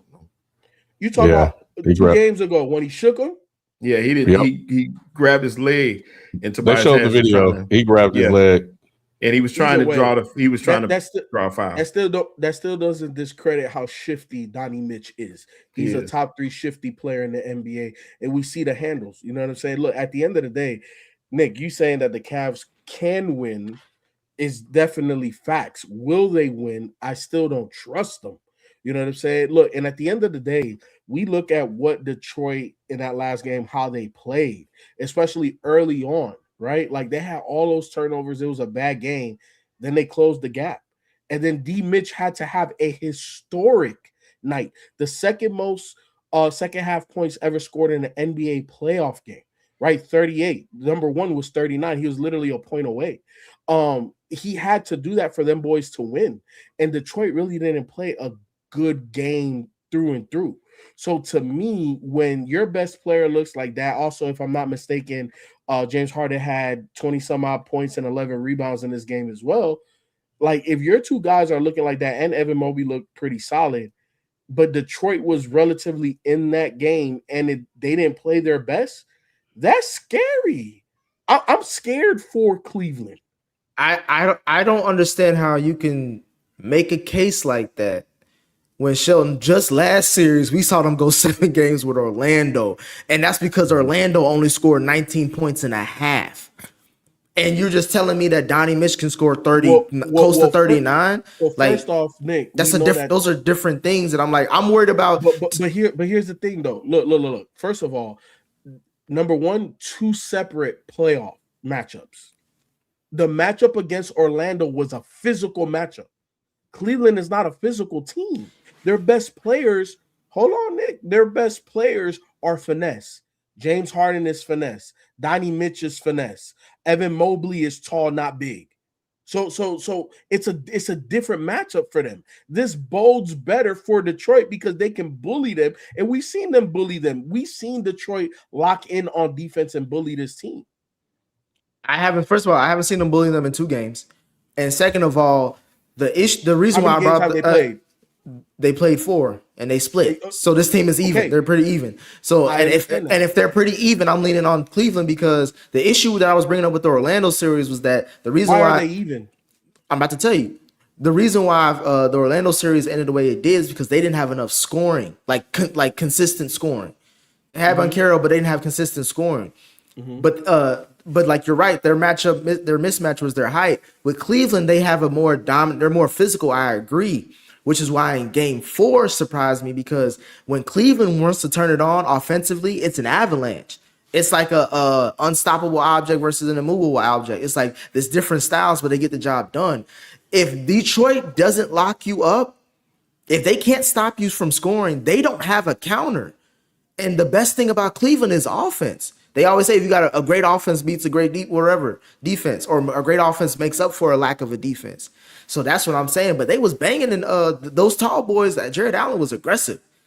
No, Jared Allen was mad aggressive. He was mad aggressive, but can we count on that? Like, that's not who he. If you gave me that game that Jared Allen just played, and then show me the rest of his games, of his entire career, I guarantee you probably only see 10 other games that he played like that. That's not who he is normally, right? And then you're talking about Cleveland turning it on. Their guys are not necessarily downhill guys. Now, D. Mitch, his flotation device, one of the best in the NBA, 1,000,000%. But I wouldn't even consider him a downhill player, right? We're talking an aggressive, physical defense against jump shooting guys. Now, I will say D. Mitch definitely gets to the midi. And like I said, his flotation device is impeccable. James Harden is hit or miss. We know what he can be, what he should be, but he's not always that. And we know in the playoffs, I'm just not putting money on, right? At the end of the day, Detroit has been more consistent throughout the entire year, including the playoffs. We've seen them boys play championship level basketball because they had to. They were down 3-1. So those last 3 games that they played against Orlando were championship level basketball. We've seen them at home in terms of Detroit play their game, right? Of course, Cleveland's going to get home cooking. They got 2 superstars on their side. They're supposed to get calls. D. Mitch was cooking like a motherfucker. But is that sustainable, Nick? The history tells you no. The history of those 2 players tell you no. Hold on. And then the last part that I'm going to say about this is about Detroit. Defense travels. And they have home court advantage still. They're going to get more games at home where they're going to get the whistle that's favorable to them. I just want to ask you one question before you move on to somebody else. You said defense travels. Sheldon, what was what was those last 2 games? Was that at home or away? Where was that defense in Game 4? Let me pause you right there, Nick. What did I just say? I said Detroit has home court advantage with more games at home where they're going to get their calls. They don't have to win no other road game. But also again, if you're talking about history, Sheldon, what's their history like at home in the playoffs? Didn't they just win their first home playoff game in it was like a bit 30 rough. years? So if we're talking about a game 5 where I have Donnie Mitch and James Harden, where Donnie Mitch is balling and we only asking James Harden to get you 18, he could. I don't want to count on it, but again, that is a risk. I'm not denying that. Yeah, don't put but your I'm just saying, market money down on that. Yeah, all Yeah. I'm saying is that Detroit has a lot of flaws that we could talk about, from a historical playoff experience at home to the lack of a Robin to the fact that they don't score enough points. If you want to talk about historic championships, first and foremost, name me a championship that isn't attached to LeBron James in Cleveland. No, I'm saying I didn't say championship. Wait. That's what you said. I didn't say championship. I said historic thing, like those things. I'm talking about that history. So look, okay, this Detroit team, the core of this team, this is their first true run. Last year they made the playoffs and got sent home because they breath still smell like Similac. Them boys was babies. I was a year ahead. I told you that they was going to be nice. They're nice this year. They led the Eastern Conference #1 all year long. Cade Cunningham is playing like a top 3 player in the NBA right now. You can't, like Spike said, you can't name me another player not named Ant Edwards that's playing better than Cade Cunningham right now. Today, there's not another person playing better than him. So all that being said, there is no history. There is no history for them. They are writing their history, Nick, and they've been tested. They were tested in the first round, having to go 7. They haven't had to have that type of experience. Was it lucky that they got out the first round? No, I told you that they were going to win. Now, I didn't think it was going to go 7, but last week or the week before, did I ever say, "Oh, I'm worried about Orlando"? I said Detroit is 7. I wasn't worried about it, bro. I told you last week that they were the best team in the East. I'm not worried about them. I'm not worried about Cleveland because of their history. So I'm talking about individual. We're talking about Donnie Mitch. He's come up short in series, not in particular games, because you look at his playoff averages, he's good. I'm not even diminishing him. And it's not him. I'm talking about James Harden. I'm talking about, can you expect Jared Allen to have another game like that? Evan Mobley with his painted on hairline, bro, like he plays tall, not big. All I'm saying is that Cleveland got talent. Cleveland is not a championship team, even though they do have the pieces. I like the white boy with the no-dip 3 with the flick of the wrist shot. The nigga, he came in and hit like 4 threes in a row. It was crazy. I like Cleveland. I don't like them better than Detroit because Detroit still has home court advantage. So you don't care who wins game 5. You just know that Detroit's going to win regardless. Yeah, Detroit's going to win. Because to me, game 5 is the series. That's always it. I mean, it's always the case, but Detroit will probably win game 5 is what I'm thinking. I got Detroit game 5. Yeah, I don't know. We'll see. I got Cavs. What's we'll see? Because like you're saying we'll see, like we haven't seen them be the #1 seed all year. Like you're saying we'll see, like we haven't seen Cade Cunningham put on a cape and be offensively and defensively the best player on a championship level team. Like what are you talking about? We'll see. I'm saying these teams are more evenly matched. You're giving them credit because they both went to game 7 against teams that we all thought it shouldn't even went to game 7. So I'm trying to tell you, and because like you said, you said that you were early, so I don't know if that means you're right on time or you're still early. Because last year you was talking big boy talk about them beating the Knicks until Brunson spanked that ass, and then this year you talking about they was gonna beat Orlando when Orlando had them down 3-1.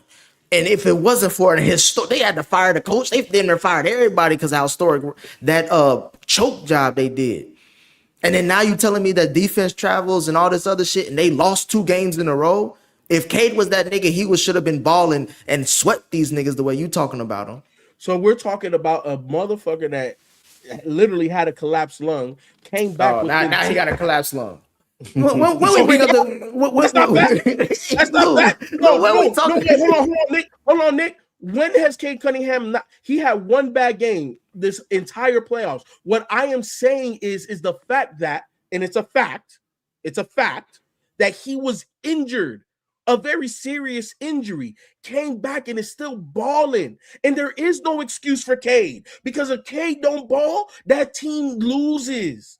So there is no excuse. He has to go out there and play defense. He has to go out there and get rebounds, blocks, tips, steals, buckets, middies, 3-point. He has to do that with a collapsed lung. He's the best player, not named Anthony Edwards or Wembanyama, in the playoffs right now, and Shea. And Brunson, first of all. And second of all, Brunson last on that list. He's one of the best. Because everybody that talks shit about Brunson. Last on that list. Because you pick Philly, you pick Philly, right? Cool. Did you exactly? And then Brunson busted that ass because you don't know what you're talking about. Okay. All I'm saying is this. All I'm saying is this. Brunson last on the list. He last on the list because he's the shortest. That's the only reason why he's saying that. Because my thing is this. That's facts though. He last because he's shortest. But my thing is this, Sheldon.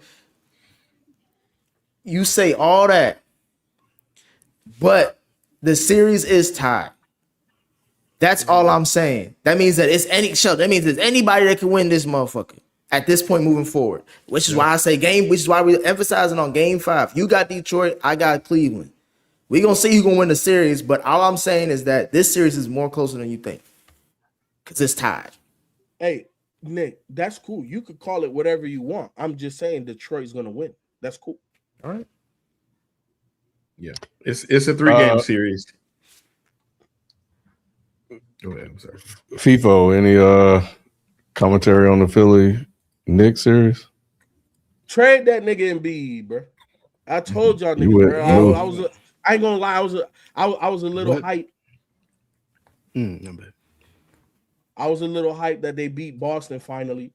But in terms of Embiid, bro, look, immense talent. He not gonna win no championship. He kind of in the Dwight Howard mode. He's not gonna be your best player on the championship team. He's just not serious enough, in my opinion. Not saying that he don't care, not saying he don't love the game. What I'm saying is the process is over. They got new guys, they got new sheriffs in town. Build around Maxey, build around Edgecombe, and move on from Embiid. Embiid is not the guy. You bro, 60 games is a healthy season for him. We already know if he does play 60 games, he may miss a playoff game or two. And then he doesn't move the needle. I think this is an indictment on Boston. The fact that they lost to this team the way that they did. And this is an indictment on Embiid. Embiid's process is over in Philly. He needs to start a new process somewhere else. Yeah, I think years ago, I even said on this program that I don't think Embiid's ever going to win a championship. I do agree with your statement that getting swept by the Knicks, that is an indictment on Boston. Yes. A huge indictment on Boston, especially since they were up 3-1. They talking about blowing Ain't it no up. way in hell. But y'all got to remember, they went into this year looking like this was going to be a down year anyway. It was a surprise. It doesn't matter, but it wasn't, though. But it wasn't. Expectations changed. But they didn't have the roster to compete for a championship. You didn't know that until you saw it, though. They had a roster to beat Philly. Right. So that don't speak to them underachieving. That speaks to them getting to a point in the playoffs where, y'all don't belong with these teams. It just so happened that Jaylen Brown had a hell of a year. It just so happened that the role players had a good year. When they got to somewhere where they had to have a good it's not an excuse. You make an excuse but they were up 3-1. They were up 3-1. How you not winning? They didn't have a roster to beat Philly to win. No, doesn't matter. They may not. Yeah.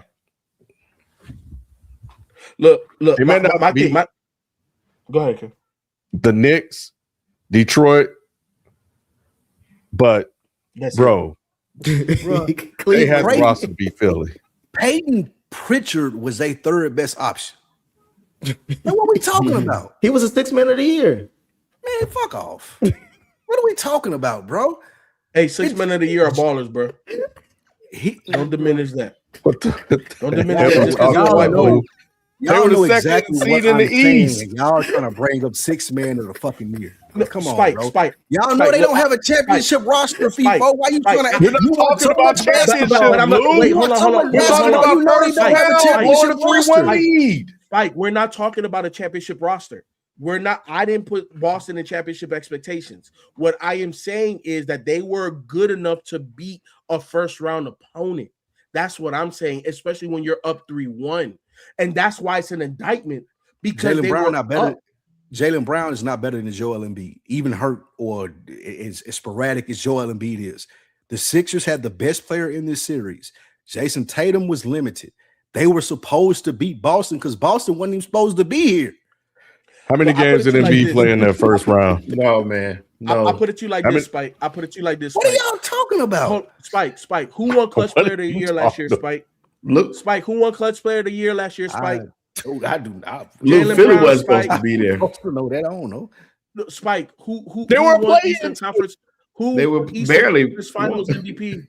Who won Conference Finals MVP? Jaylen Brown. Yes, and he's not better than Brown. He's not better than Joel Embiid. Jaylen Brown healthy is better than Joel Embiid. Listen to the words obviously that are coming out. hurt. Listen He to wasn't hurt during the Boston series. If he was not hurt, he would have played every game. He did not. He did he not? He played the games that Spike, matter. answer the question. No, game 7 mattered. mattered. Play all the games, or did he not? Game 7 mattered. Y'all are talking like they lost. He played the games that mattered. It was a good strategy by Nick Nurse and the Philadelphia 76ers won the series. Spike, What are we talking about? Spike, I have a simple question. For you. Did Joel Embiid play every game or no? Yes or no? Why did he not? Why did he not? Because they were saving him. Because they got outcoached. Okay. Fuck happened. Okay. They got outcoached. Because he was hurt. Because he came into the league hurt. They got outcoached. He's gonna leave the league hurt. Hey, FIFO, you were late. I already said that. Playoff. Hey, I already said that. You right. About? You were late. You right. All of that I already said. I agree with you in that aspect. Me and you on the same page. But when y'all telling me that Boston has this big dilemma, like no, we're not saying they were supposed to suck this year. They were supposed to suck, and they sucked in the playoffs. Spike. Let me ask you this. Where did Boston finish all season? Second. Does that sound like a crappy team to you? That sounds like Jaylen Brown had a hell of a season. Okay. That's what it sounds like to me. And where did Philly finish? And that's cool. No, that's cool. We're going down the yellow brick road. They finished 7th, right? Right. So solely based off of those two questions, I can assess that Jaylen Brown is as good or better than Joel Embiid. Yes or no? That's not. You don't believe it, FIFO. I know you don't. Not talent wise. You trying to make a basketball point. Exactly. You don't believe that, FIFO. Okay, you know he's not. First and foremost, your best ability is availability, and Joel Embiid is never available. And I've called him out on that. Wait, hold on. I've called him out on that. I've also called him out on not being there in playoff series. I've called him out on that for years now. Right? But look, when he's there, wait, hold on. Now, I'm not done talking, my boy. I'm not done talking, my boy. I've never said that about Jaylen Brown. And I've also just said right now that Jaylen Brown healthy is better than a limping Embiid. He is. He is. The games that Embiid impacted, he wasn't limping. And he was the better player. And that's why his team won the series. Like, so we can talk all we want to about Boston. That's an indictment fumbling the ball, but that's a terror. This Boston team is not a good team. No, it's not a good team. They should have. You were bragging about. Never mind. You're not doing this to me. I ain't never bragged. I'm just gonna say this, Lou. Lou, long you were talking about Boston being. Lou, all I'm saying is this, Lou.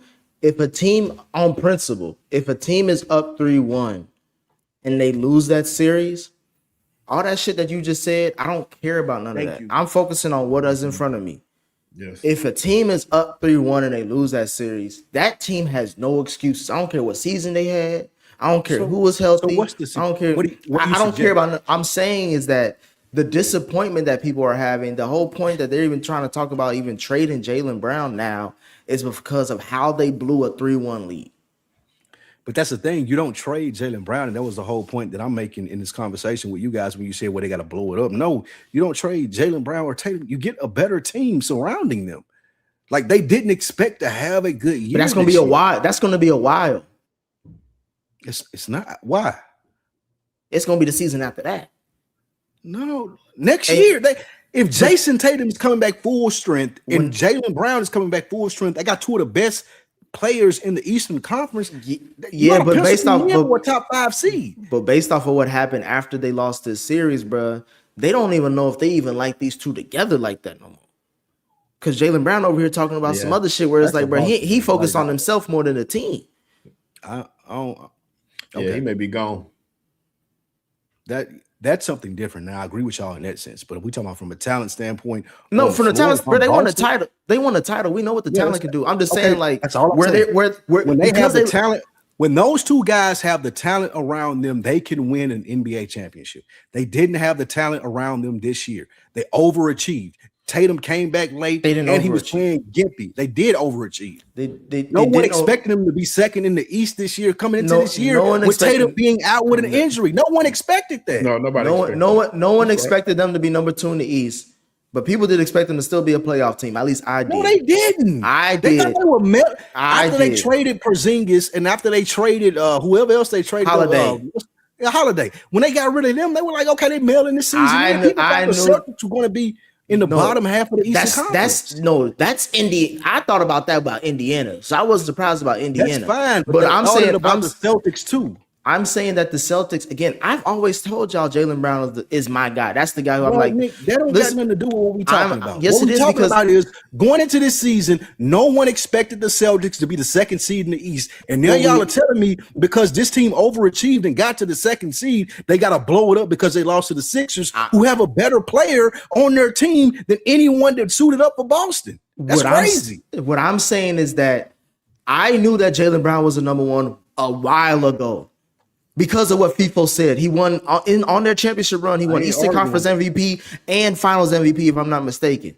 So what I'm saying is that I didn't even without Jason Tatum, I still expect them to make the playoffs because they still got a number 1 on that fucking team. Did I expect them number 2? No, I didn't expect the number 2. But what I'm saying is that because of that, I still expect them to be a playoff team. Because of that, if they were going against Philly up 3-1, I would have expected them to close out that fucking series.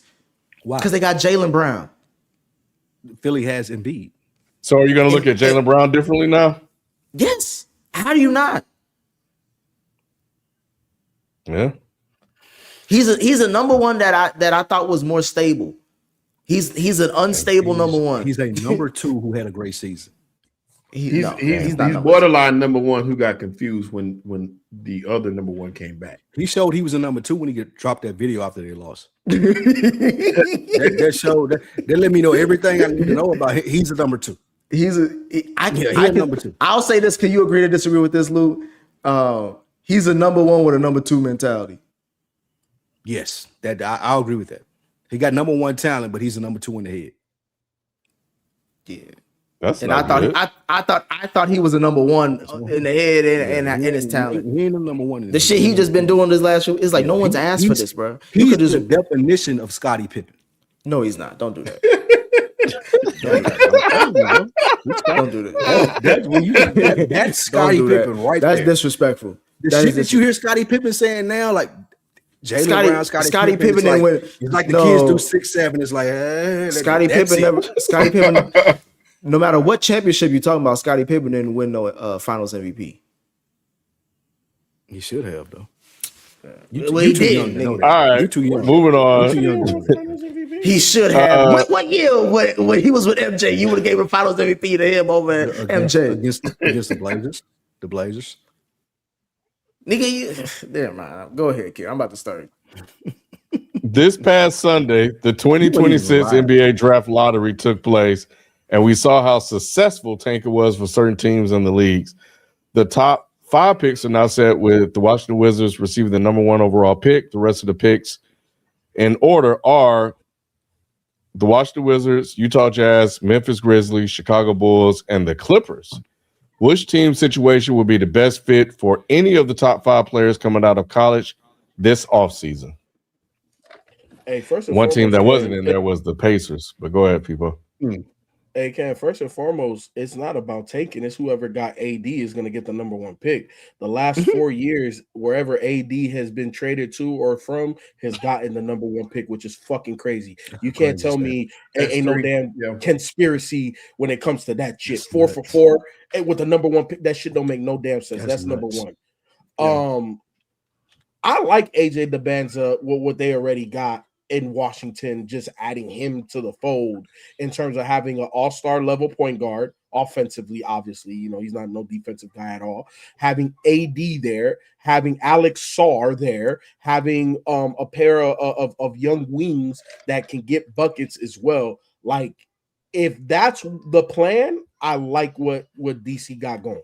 Now, here's the thing. I think you got hella options too. I think that, obviously the Banzo wants to go to the Jazz. I'd be willing to pick up the phone. He's from there, Spike. He grew up there, went to high school. The owner been taking care of him. Yeah, the owner been taking care of him. Somebody want to go to the It's been set up for him to be there the owner has been taking care of him since he was a youngling. Like he developed this nigga.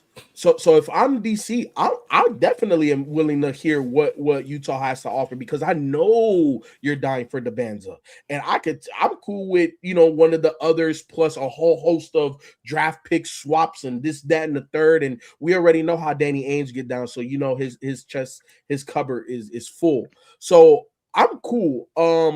I think there are some losers when it comes to this. Who traded for Zubac? Oh, Indiana. Indiana basically got fleeced in terms of that trade because they didn't fall in the top 5 or top 4. It could it could have been 4 or 5 or something like that. So Indiana got fleeced, but it is what it is. But look, this is gonna be a very historic draft. I think if you have a top 16, 20 pick in this draft, like, you're getting a guy that can play ball. Like, you're getting a guy that can come in. I'm not, obviously later in the lottery or even outside the lottery. I'm not saying that any of those guys are not going to become all-stars. I think there will be a handful, but you are going to get somebody that can play ball, that should be in the league, barring injury and or off the court situations, for 10 plus years. Very solid players in this draft. So, Ken, I'm excited. I'm really excited. Now we know where these teams are drafting. It really don't matter. All of these youngins, especially the really good ones, they're gonna be fine. Can I ask a quick question?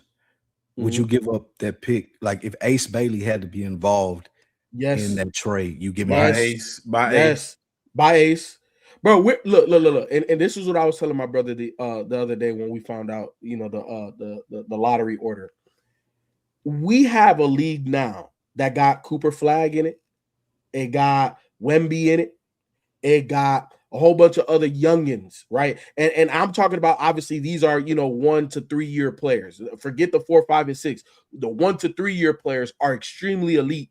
AJ DeBanza is in that. You need, if that's your timeline, you need a guy that can compete with the Coops, with the Wembys, with the Stephon Castles. Shit, did y'all not just see what Ron Harper's son just did in a playoff game? He was the one that was keeping them in that game. A rookie. So these guys are coming in super ready to contribute at all types of levels.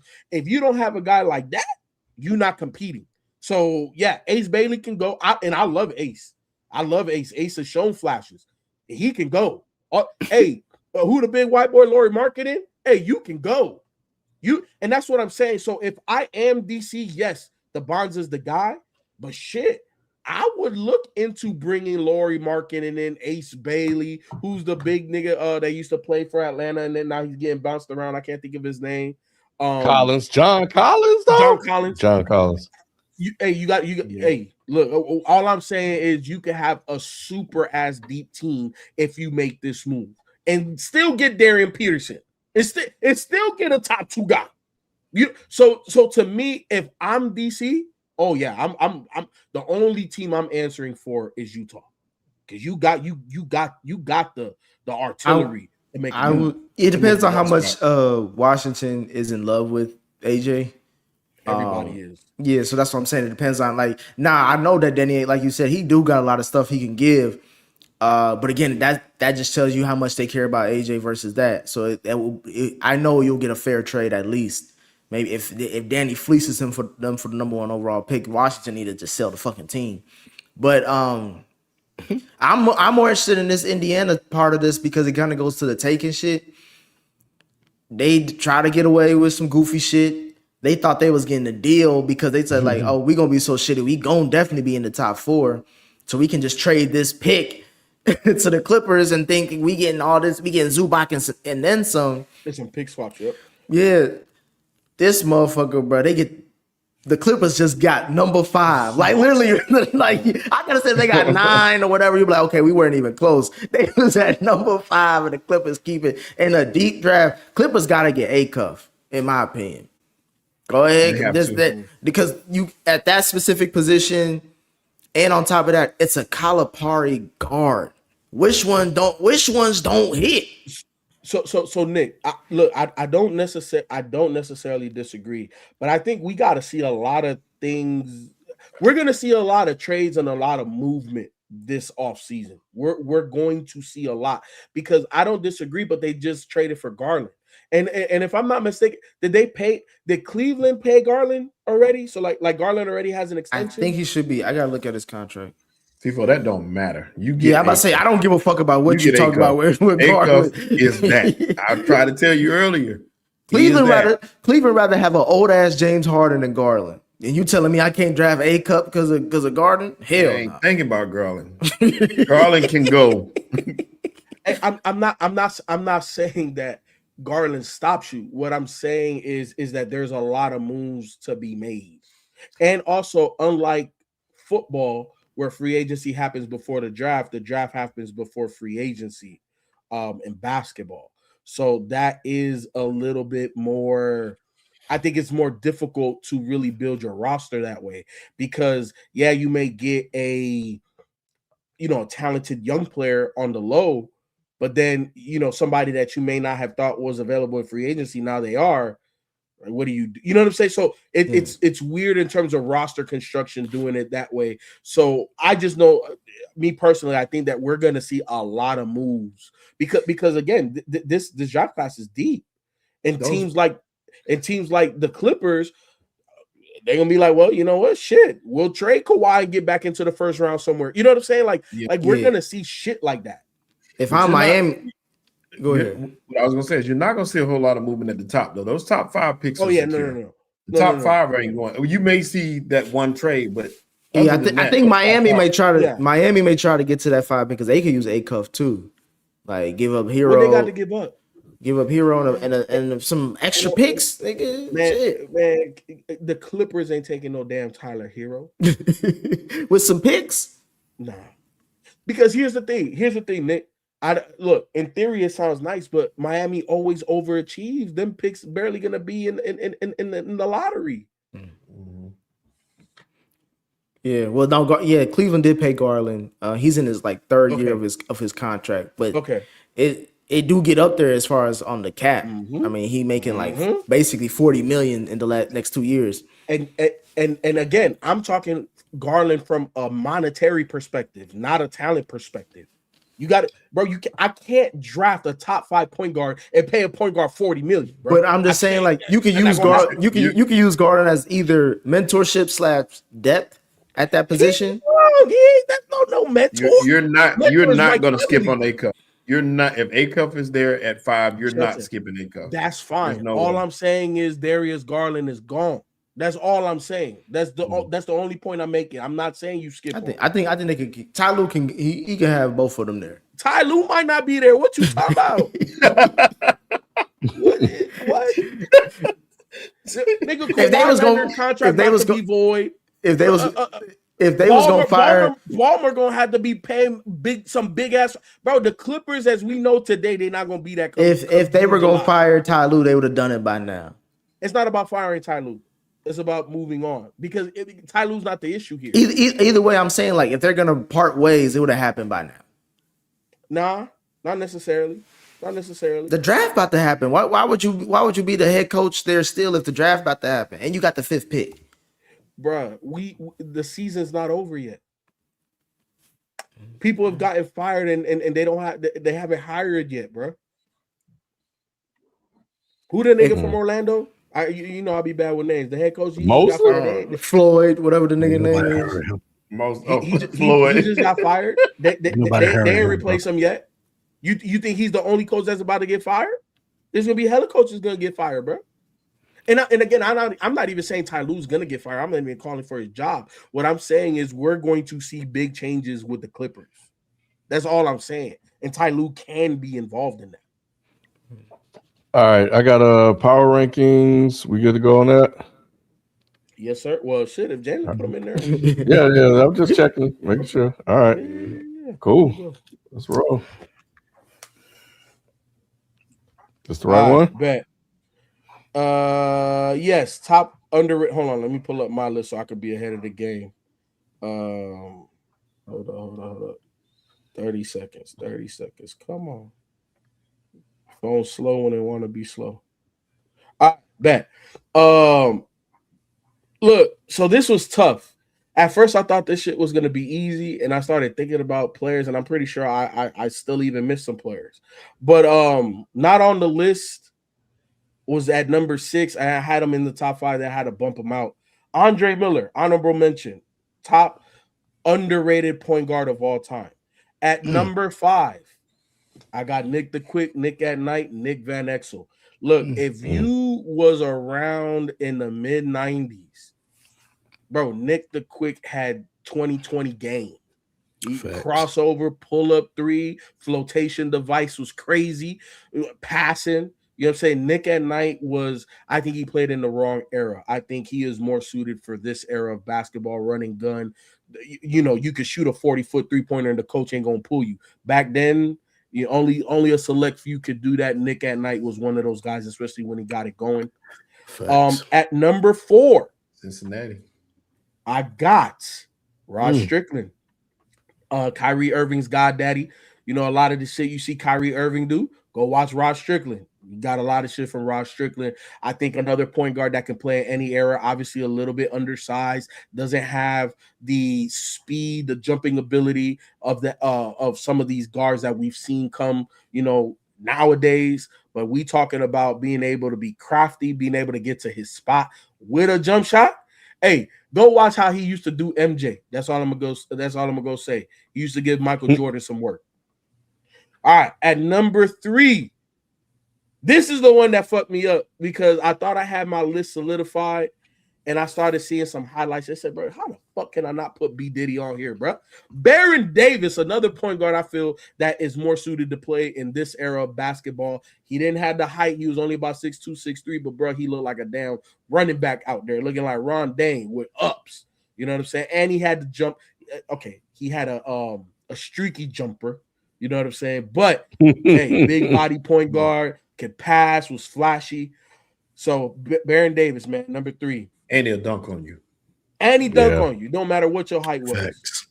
You know what I'm saying? So sneaky athletic as well. At number 2, I think this point guard could play in any era. Mark fucking Price, bro. I think this white boy is one of the most underrated white boy. I feel you, but there's a reason why you hated him, and it's because the dude can ball. He can fucking ball. Love Mark Price. I think he was a flashier Stockton. I think, honestly, he was Steve Nash before Steve Nash. 3-point shot, you ain't ripping him. You ain't gonna play much defense. Definitely an offensive point guard, but I think another point guard that could play in any era. And at number 1, if you ain't got, hell no. The first Steph Curry, bro. The first Steph Curry. This dude. And this is underrated, Nick. This is underrated. I have a guy that I've been waiting for. I thought you were going to say it. I was like, Rajon Rondo.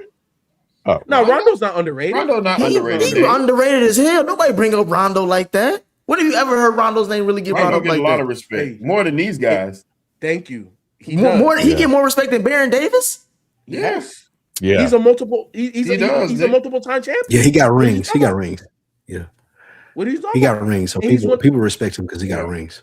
Yeah, and he's one of the best defensive point guards to ever play, and one of the best passers to ever play. Yeah, you mentioned Rondo. He's not underrated to me. No, he's definitely not underrated. But look, where would? Wait, hold on. Let me finish up. Let him finish up. Mahmoud Abdul-Rauf, man, the first Steph Curry. If you think Steph Curry is nice, which he is, and he is arguably the top 3-point guard of all time. Mahmoud Abdul-Rauf was doing that before him when it wasn't cool and coaches did not want you to shoot as many threes. And he did it, but when he was hot, you had to let him shoot. So to me, this is my top 5 most underrated point guards of all time. Nick Van Exel, Rod Strickland, Baron Davis, Mark Price, Mahmoud Abdul-Rauf. What's your question, Spike? Where does Stephon Marbury and Steve Francis fall on this list? Steve Francis is very good. Yeah, but his run was very short. was short. I was gonna say the same thing. It was dominant though. It was yes, he was. I was gonna say you can say the same. Catino Mobley. Yes, that backcourt was so trouble. Catino. Hey, don't wanna forget see They were the He first. wanted them They were the first. CJ and Dame. Yeah. Hey, Catino was that nigga. Hey, I was gonna say, Lou, you could say the same thing about Stephon. I feel like Marbury? the Marbury. run was short as far as long, You know what? You know what killed Stephon for me? Like the argument for Iverson? Stephon? No, not even that. Well, Iverson, I don't consider him a true point guard. Nah, he'll shoot. You know, Iverson is undersized too. But what kills the conversation for Stephon Marbury for me is when he and J Kidd swapped teams, and J Kidd went to the finals. When he went to And to me, when I look at Stephon, I'm like, bruh, that's a good point. That is a really good Phoenix point. is the same squad that J Kidd had, and New Jersey is the same squad you had, and he went to multiple finals. Why did he That's a shoot? good point. So for me, that's why Stephon, he's not underrated. He's just okay. Like, you know, he good, very talented, but he just never maximized the abilities he had. Hey, when he was up, though. He had the don't starberries and disagree. everything. Yeah. That's a good list right there. That's a good list. Starberries, bro. That nigga should never had a shoe. I hate it. But he was I up. hated Mark Price. Why'd you hate him? Mark Price? I hated Mark Price too. I feel like no white dude should have been that good. This And he didn't look the part either. Yeah, it's the same reason that Ken. I know why Ken hate him, and me and Ken similar. I know it's like bro, that white dude. Hey, Ken, if Lou said that, if Lou was a white man saying that, Ken know what I'm saying. That's exactly why Ken hate him. I bet you. Like I was looking at him like, bro, this white dude. Man, then why you like, do you look at it like you look Larry Bird like that? Nah, Larry Bird. I did. Larry Bird had more swag than Mark Price. Mark Price was like Mark from accounting. Like, bro, like, come on, man, you out here killing niggas, bro. Him and Craig Elo. You upgrading spreadsheets, bro. Like that. I hated that Cleveland team. I hated Brad Doherty. I hated Craig Elo. I hated Mark Price. I hated all of them, dude. I hated Gerald Wilkins. Gerald Wilkins was on that squad. Call himself the Jordan stopper. Nigga, get out of here, bro. Like I hated the Cleveland team. Well, he didn't get the Jordan stopper moniker until he went to New York. That's when he got the Jordan stopper moniker. It wasn't in Cleveland. Larry Nance was on that team. Yeah, Larry Nance was on that team. Old ass Larry Nance. Yeah. But nah, like look, Ron Harper. Ron Harper. Was that was that wasn't a Ron Harper injury? Yeah, that was after the injury, I believe. Yeah. It was post-injury. Look, for me, Mark Price is one of those guys that look. So just to address a couple of things, right? Like you talked about Marbury, you talked about Rondo. Those guys are brand names. Steve Francis, those guys are brand names. I feel like whenever we talk point guard conversation, these guys will never get brought up. Rondo, you can make an argument for being a champion. Stevie franchise for the run he had. He was the most dynamic point guard in the league. Stephon Marbury, I can make the same case for him. What type of case does anybody make for any one of these five? And that's kind of sort of where I came from. That's a good list. All right. Cool. Yeah. Yep. No, I appreciate it. Yeah, that's a good one. They got some flowers. Moving on, let's hit these super chats before we call it a night. Hurry up and buy playoff P, more like playoff P. That's what I forgot. That's what I forgot to mention. That Philly series, the last thing on Philly, that Philly series made me realize Paul George is done. He is done. I will never say that nigga name ever again on this program. He's not done. Like he is done, bro. What is he? Still serviceable. he is done. Does he get any type of pass for the injury he suffered? Like Y'all coming know. back, he Yeah. came back from shit, Lou. Like Yeah, niggas ain't know what he was going Who because he was. cares? Because we care because he was That was about to horrific. be like the face of the league. They tried to that make was- him. It didn't really hit after the injury. That was horrific. He But came so- back, but it was so- never. Okay, what Well, factor are y'all trying to measure in with that injury though? Like I'm It saying, don't like speak, it don't speak to his disappointment. it kind of does. It kind of lowered does. his- Yeah. Yeah, they No, kind of. no. It lowered his Do ceiling. not. Spike, let me ask you something. Let me ask everybody. This is an open-ended question for everybody. What other player have you ever seen LeBron dap up after that player dunked all over LeBron's squad? Never seen it. I don't know about that. That playoff P in Indiana versus LeBron in Miami, that was a different. That Paul George still had a whole nother level to ascend to. We never saw the best version of Paul George. And I think after that injury, it took off the unlimited potential he had. And it limited him to A number two. To a number two. Yeah. Yep, to a number two. Yeah. Because like you said, like that Indiana, I thought he was going. Because remember, it was Danny Granger that was supposed to be the motherfucker in there. Then he came out of nowhere, and they tried to make him a number two, and they was like, "Hold on, this nigga actually balling and he healthy." That was the thing because Danny Granger was always injured, bruh. That those Indiana teams with Danny and them, bruh, they should have went way further. LeBron. No, just one word, LeBron. Well, no, it was That's it why. was the LeBron, Chris Bosh, and D Wade. It wasn't just Bron, because that's why Bron left Cleveland because he couldn't get past the team like that. What do you mean? The only team he couldn't get past was Boston. No, I'm saying like he left Cleveland because like I can't do this by myself. I need help. No, I feel you, but even before that, the only team that was in LeBron's way was Boston. Orlando. Orlando got in his way too. They got in his way, but they weren't like an obstacle like Boston were. I'm just saying like 1 year. we acting like it was just Boston. I'm saying it wasn't just Boston. It Orlando was got in that Boston. ass. Boston was the nemesis. Yeah. It was. Hurry up and buy. Ant is still yet to be any star from his era in the playoffs. What does this mean? What are you talking about? Why that's an ESPN pull out my ass stat. Yeah. Who gives a That's fuck? some Mike Nigga? Greenberg. That's some Mike Greenberg shit. Like, what star are you talking about that he can't beat? Right, and I think He said his era beat- too. like you trying to be can like find it. that's some new Yeah, who is age type star in his era? generation You can't- Y2K shit. Like, man, get out of here. Like, who you talking about? Because any one of those players from his era that you're talking about he lost to, I still feel like he can beat them. That's how much faith I have in Anthony Edwards. The question, Lou He and could beat Shelton, Joker. is He just beat Joker. That's his yeah, era. well. That was my question. Is there any star that in his era that's better than Joker?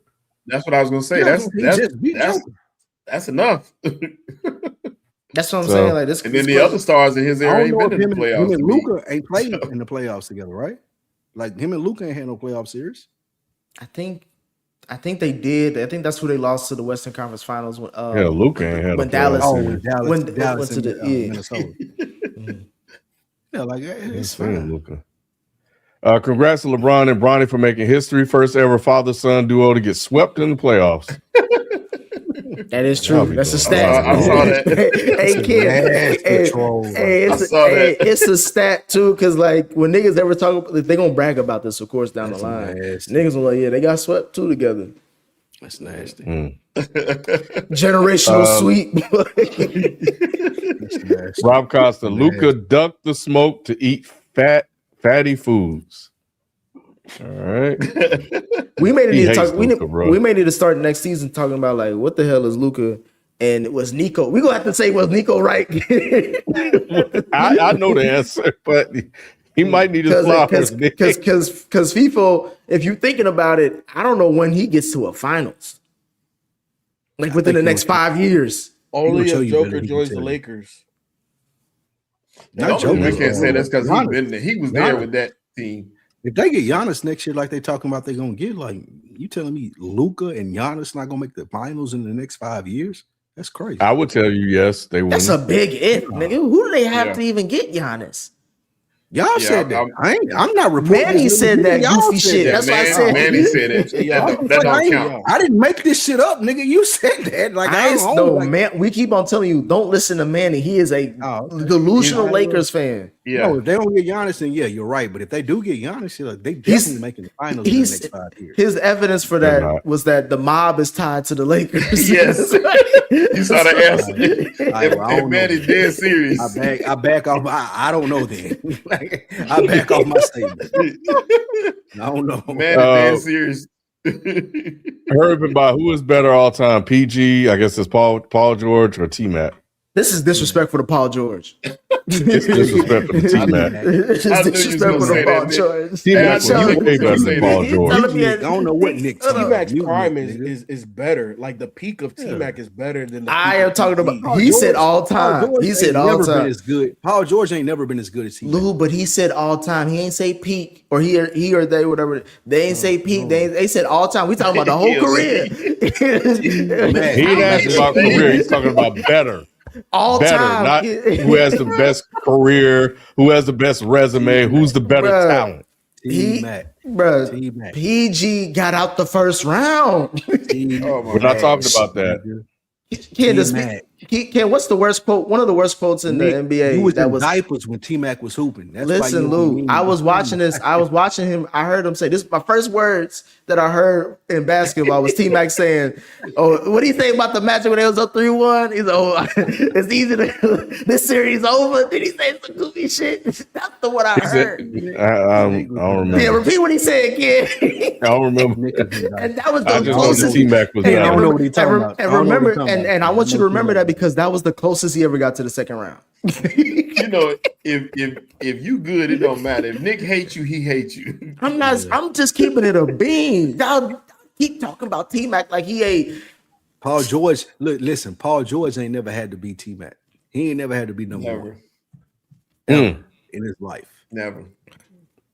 One of TX's eyes ain't number one. What are you talking about? Man, read the next one. He got T-Mac was once considered as good as Kobe. Have y'all seen this stuff with Lane Kiffin? Got the LSU and Ole Miss playing who's less racist? What? I ain't seen this. I saw something about that, but I didn't see the whole thing. I know Shelton seen on his side of TikTok. I know you seen this shit, right? I ain't mad at the Sheldon side of TikTok, but I know Sheldon cleaned this shit. No, I haven't seen it, Presto. I'll take a look out for it. I'm curious now. Hey, bro, it's so underrated how racist Ole Miss and LSU are. If any, like, it's incredible that racism is still alive and kicking, especially Ole Miss. Hey, did y'all know that there's certain places that still have segregated schools and stuff? I didn't know that still existed. It's certain places that still got black and white proms. That's crazy. What? Sundown towns. Yeah, there's sundown towns, boy. Yeah, it's places. Lou say about one. Yes. He the one that be helping the boys out too. He like, them niggas outside, get them. Hey, kid, Lou picket fence white as hell. What?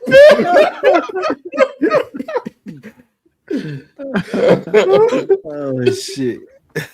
Mind inflection. How many times do the Knicks have to belt to ass for y'all to see they are the deepest team in the East? Top 2 offense and top 5 defense this season, and it goes unnoticed because they were acting goofy and had drama.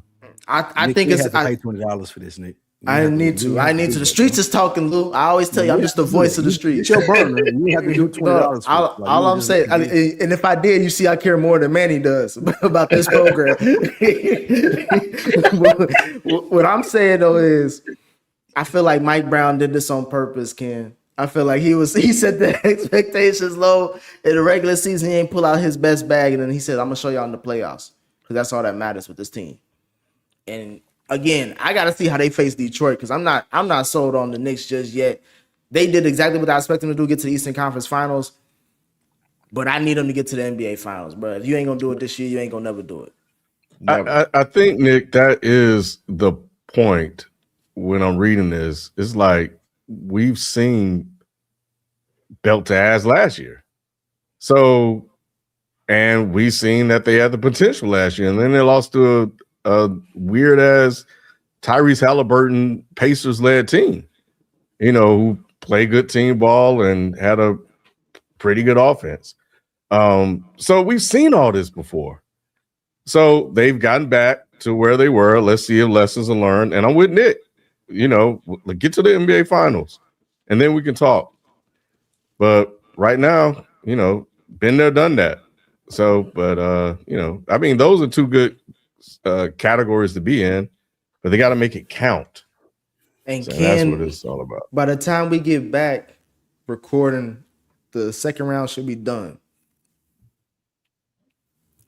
If Cleveland gets to this Eastern Conference Finals and it's Cleveland versus New York, I don't know if I can show up for that episode again. What you gonna do? I don't know if I can make a pick. I don't know if I can make a pick. I don't know, because I already know Donnie. Like, I'm trying to get 2 rings this year, and one of them belong to Coco. Like, that's a hell of. Hey, Lou, that's a hell of a motivation, ain't it, bro? If Coco Jones is on the court side, Shelton. Yeah. Hey, I'm scoring 40. I'm scoring 39. That's it. At least 30 tonight, bro. Start the game. Because as soon as he loses less than 30 if Coco Jones sitting over there, bro. He lose another game, she gone. That's the motivation, FIFA. That's what I'm also calculating about prediction, nigga. She gone. Sound like Ja Rule. Yeah, I already got my pick. Mind infliction. Detroit got rid of their shooting from last year. No Beasley, no Hardaway, no Schroeder. K with 6+ turnover, inconsistent scoring, etc. Stop it. Hey, they got away with the gamblers. They let the gamblers. They had to bet on the young guy. Hey, what's crazy? Hey, show what's crazy. We forget that Chauncey Billups is locked up right now. Right now, locked up. Guilty. He out on bail. Stop. I'm just saying, bro. He locked up right now for out gambling. On bail. He's not locked up, bro. He's out on bail. He going to jail, bro. You ain't see the case. Man. You ain't see the case they got on him. He going to jail. He's not going to jail. Stop. He's going to jail. He's out on bail right now. He got. If he wasn't going to jail, he'd still be the head coach of Portland.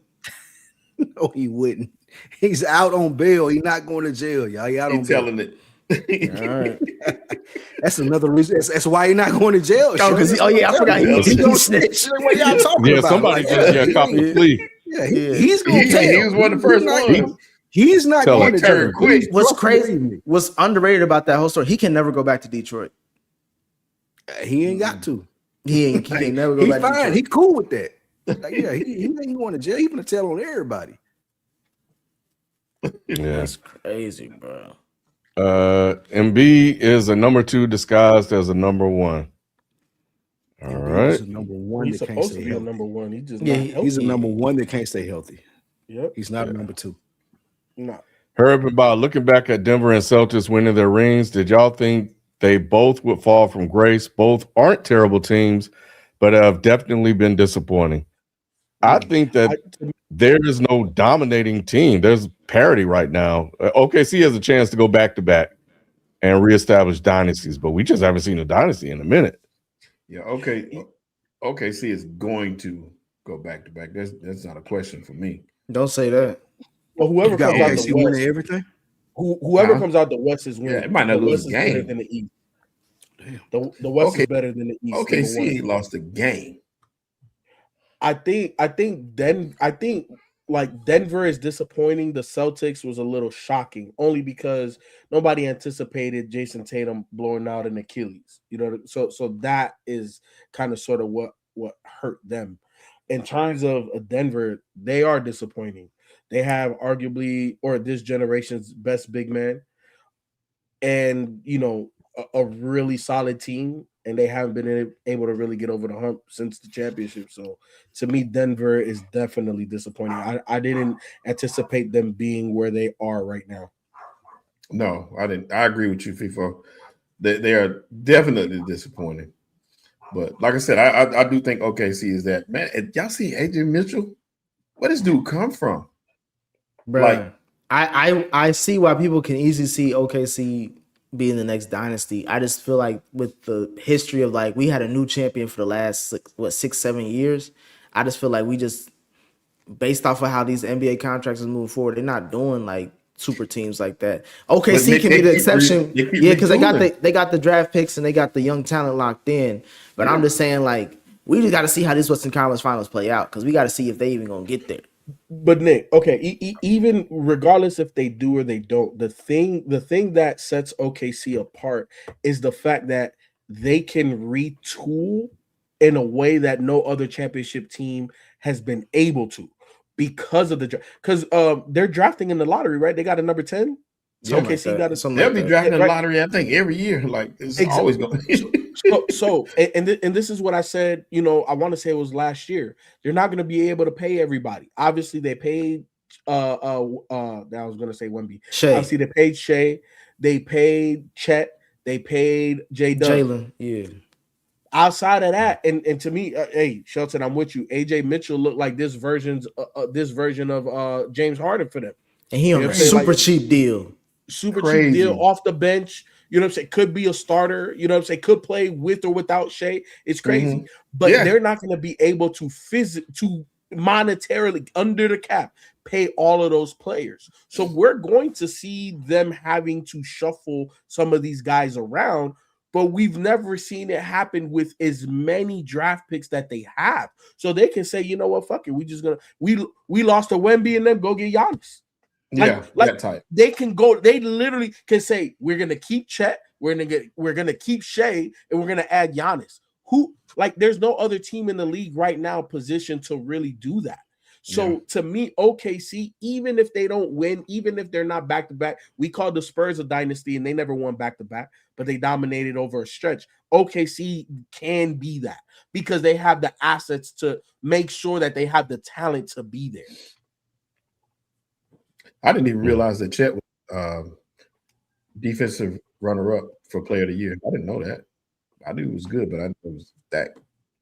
He ain't shit. It wasn't. Yeah, he ain't. Y'all niggas keep hating on Chet, man. Ain't nothing to hate. Ain't nothing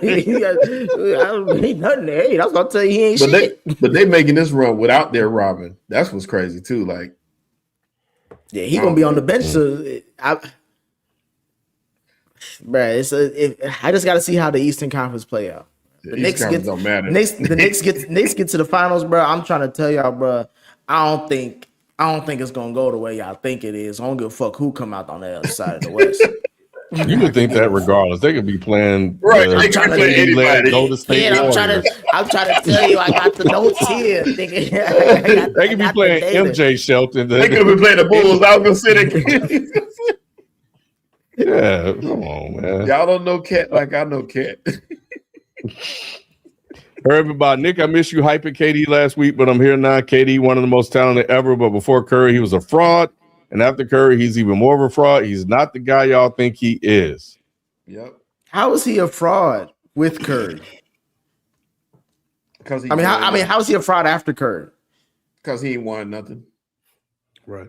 But he won something. He needed to be on a super team to win 73-9 to win. So did Steph. And he keep jumping around. I'm just saying. So What do you mean? What do you mean? No, he asked Steph. Steph did it without him. He has, but Steph also wouldn't have this dynasty without him. You need to stop mentioning Kevin him. Durant has been a dumpster fire. He mentioned the guy and the guy with the question mentioned Steph. That's the reason why I'm talking about. Durant said has been Steph a wouldn't dumpster fire since he left Golden State. You didn't say Steph wouldn't win a championship without him. You say he wouldn't have been a dynasty. Yeah, that's two different things. But I'm saying that's the reason why we respect Steph for what he is, because he was a part of a dynasty. We just talked about a conversation where we don't think there haven't been any dynasties in a while, where we don't think they're ever going to be. He is the last person to have a dynasty. That dynasty is heavily built on what him and Kevin Durant did. That's a duo thing. No, it's not. Because you don't have the dynasty without Steph. You don't have the dynasty without KD. You're wrong. No. You're wrong. Okay. All right. You have the dynasty with Steph, period. So you were Kevin Durant. So 2 rings Kevin of the Durant dynasty. was just a part. No, Kevin Durant was just a part of it. I'm just saying it's 2 rings of a dynasty. You can't tell me the conversation that we had about LeBron. I am asking a simple question. It's 2 rings of of talked dynasty. about LeBron and you saying, oh, he can't do that in Golden State because Steph is who he is, and then try to say this about KD. No, KD was a hired gun. He came in, they won the championships that he won, and he got out of there. It's still Steph that made that shit run. Okay, Mhm. that's fine. Can you answer my question? What? It's 2 rings of dynasty. Steph got more than 2 rings. What you talking about? I know he does. But we don't know if he the one. Yeah, If we KD know. didn't. No, see, You know Nick, what we I'm don't asking know. you. Rings. I don't know I'm Nick, what you're asking you a talking question. about. I didn't even Nick, say here's the nothing about. thing. I didn't say Here's the nothing thing. about I Steph don't or know anything. what I You don't don't know what know? that question has to do with what we Nick, talking here's the about. thing. We don't know if he wouldn't have won if KD hadn't joined it. We still don't know. He might would have. Sheldon, I'm not could've asking been. any of that. I'm just asking. It's 2 rings of dynasty. No, Steph 2 rings just got not a 2 dynasty. rings. Okay. How many rings Steph got? He has 4. Okay. Correct. So he's a And who's dynasty to say he again. would- Yeah, That's we're a not dynasty. arguing. Yeah, that's a dynasty. Yeah, you're right. We're not arguing that. I just asked Who's you 2 to rings. say? Who's to say he wouldn't have won those rings without? Who was to say KD? No, without KD. Who's to say he wouldn't have won them if KD hadn't joined him? They couldn't win a ring. They couldn't win a ring when they were up 3-1. What are you talking about? They were up. Who's to 3-1. say? We saw it. You sound No. crazy right now. No, Did we not see it? Is that what? Is that not Red one of the Dot biggest? Cup, man. Is that not one of the biggest feats of Doc know LeBron how to James' shit career? Nick up, man. FIFO. Red Dot Cup. Hey, man. I'm splitting the baby on this one. Like, I mean, Steph doesn't get as many rings without KD because after that 3-1 loss, it was LeBron. Like, Never mind. Don't let that talk. LeBron wins more. Like LeBron wins Exactly. more. But also, it's not like KD is that because he can't do it by himself. He hasn't done it by himself. He hasn't got to a conference finals. No one's done it by himself. themselves. No one's He's done it been by a themselves. dumpster fire since he left them. No one's done. No one's won a ring by themselves. Nobody Yeah. asked him to win by himself. He went to places where there was talent there, and he still couldn't win. He played with the best players. Like I had Kyrie Irving on my team. I had James Harden on my team. I had Devin Booker on my team. I had Bradley Beal on my team, and I was supposed to be the best player there, and I still didn't win. Nobody's asking him to do what you're saying, Nick. Every he year- couldn't get it done. What did I year, say he is KD doing? Every year, KD goes to a new team and people prop them up as being Knicks. And Yeah, it never. All- happened. all I- it always fails. The only thing that I've said about KD is that y'all got him fucked up. Y'all disrespect the fuck out We of him. don't. Like he's not He able, got him like fucked he's up. not a top 20 all-time player. I mean, he's sliding down the list. Right. He's still top 20. I think he's top 15. Moving up, He's though. continued. He continued to slide down the list, bro. I don't think he's sliding at all because I don't even know. I don't know who y'all putting in front of him, but I know y'all. When y'all say it, y'all gonna sound stupid. I mean, you got to make room for Wemby. Joker's in that. Wemby ain't done shit yet. We gotta. Listen, Wemby Wemby is gotta. coming. Joker's Wemby in that can- top 20. Giannis is in that top 20. Like, come on, bro. Well, I don't know, man. I mean, I hear the potential is there, but I don't know. He's But I'm still in the saying West right now. he It could ain't get there. guaranteed. Ant could get there though, Hell, right? Shea get another chip. Shea? he got a conversation that eventually Yeah. started. So keeping y'all. in there. Like, So y'all telling me that Wembanyama is already a top 20 player. no, I'm saying nobody's potential. saying it. Okay, so for right now, we're talking about right now. If you He's at want the bottom of the top Shea has to get to another finals before he's even in that conversation with KD. KD is at the bottom of the top 20, bro. But I'm just saying all the niggas that y'all keep bringing up, it's like He the you first can't. Nick, the point that we're trying to make is that he's gonna be the first nigga bumped out. Yep, exactly. Reserve a spot for Right. Wemby if he stays Out. healthy. 'Cause I he's don't- gonna be top 20. Out. Wemby will be top 20 Ant if he plays out. 12 years healthy. Yep. If Wemby plays 12 healthy years, he's top 20, bro. Let me ask you this. Can I ask you a question? It's like folding hold on, Cade, hold on. Nick, Cade, we just saw Shea, this nigga and like like blocks in the playoff game, bro. We just saw this nigga get 12 blocks in the playoff Okay, game, bro. okay. He's gonna be Crazy. top. Oh, And can I, questionable. Shea needs more wins. Cade. Joker, if he get another championship, No, Joker's in the top 20 now. He's at the bottom of the 20, but he's oh, in the top 20. okay, that's what I'm about to ask. Who do y'all have right now ranked higher on the top 20? Joker or KD? Joker, I would. Joker.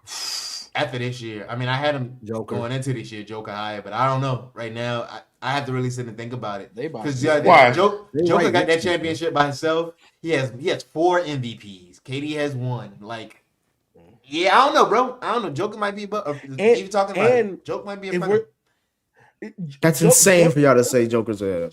Joker's definitely hit ahead of him. more ways than KD can. KD Yeah. is a bucket, and here's the thing. I will say this in KD's defense. I think KD is the most efficient bucket getter in NBA history. The nigga can go 8 for 12 and score 37 points, bro. I ain't never seen no shit like it. But KD's the most. Joker's a Swiss Army knife on offense, bro. Thank Like you. you can put him Yes. anywhere. Joker has more tools in the bag. Yeah. Joker can kill you more ways than KD can. KD's gonna kill you with scoring, with efficient scoring, and that's it. Joker gonna kill you with the pass. Joker gonna kill you with the rebounds. Joker gonna kill you with the scoring. Joker gonna kill you with the threes, the midi, the flotation average device. triple double. Yeah. He averaged a triple double. Yeah, just ask Minnesota. That's what I was saying, Ken. They saying all this shit where I'm like, bro, let's get to the point where we talk about the real which shit. was more disappointing though, that Minnesota loss or Thank KD not showing up against the Lakers. That Thank you. to me, He was hurt. man, he wasn't. Man, come on. Man, he saw that series. Was Every year is something different. Yeah, you gonna say every year he was hurt. Nigga, Nah, what are you talking Nick, about? Nick, you only shoot bail to the niggas you like, bro. I'm not shooting Yeah. bail. You are Yeah, shooting you bail. are. No, I'm You not. shooting hella Because bail. to be honest, No, yeah. KD blew up that team early in the season with that burner shit. So like, Yeah. and that's on him as a leader. That's the other thing. Like, y'all people First talking of all, all the time Jalen. about leadership, and Yeah. KD doesn't have it. He just doesn't have it. First, bro. again, Right. that's what y'all keep going back. You and Lou and whoever else keep having the same argument that we all agree on. No one is arguing this point, which is why I don't expect it from him. KD does not want to be a leader. KD is not a him down leader. or not? So So do I not. have So one So that question. knocks him down the So list. I have Nick. one question. Yeah. I he's have one top question. 20 I have one regardless. question. What are you talking about? Nick, Knock him Nick, I down. have He's one top question. 20. No. He's Nick, not I top have 20 one all question. time. Nick, I have one question. That's Who's better, KD or Jalen Green? Who's What better? do you already know the Who's answer to better? that. You already know the answer to that. But I want to hear you say it. It doesn't make sense for me to answer stupid questions, bro. Get to your point. It's not a stupid question. Okay. It's a question. Who's the better player, Jalen Green or KD? I don't know. Who's better? I don't know. You do know. You do know. I You're know. smart. You're smarter than the 10-year-old. I must not Go- be go because ahead if you and asking me that question, I must be the dumbest Answer nigga in the the room. question. Just answer the question. I must be the dumbest nigga in the room. You asking me KD, that. KD, you are. people. Go ahead. KD, right? So how come that Phoenix team didn't make the playoffs? I was about to say the same thing. I'm glad you got to the point. KD's a better player, correct? You Okay. saying it's a stupid question. Okay. KD's the much better player than Jalen Green. Well, how Okay. come Jalen Green out here showing his ass in the playoffs? In the playoffs, that KD couldn't get that same team to. How many wins they get in the playoffs?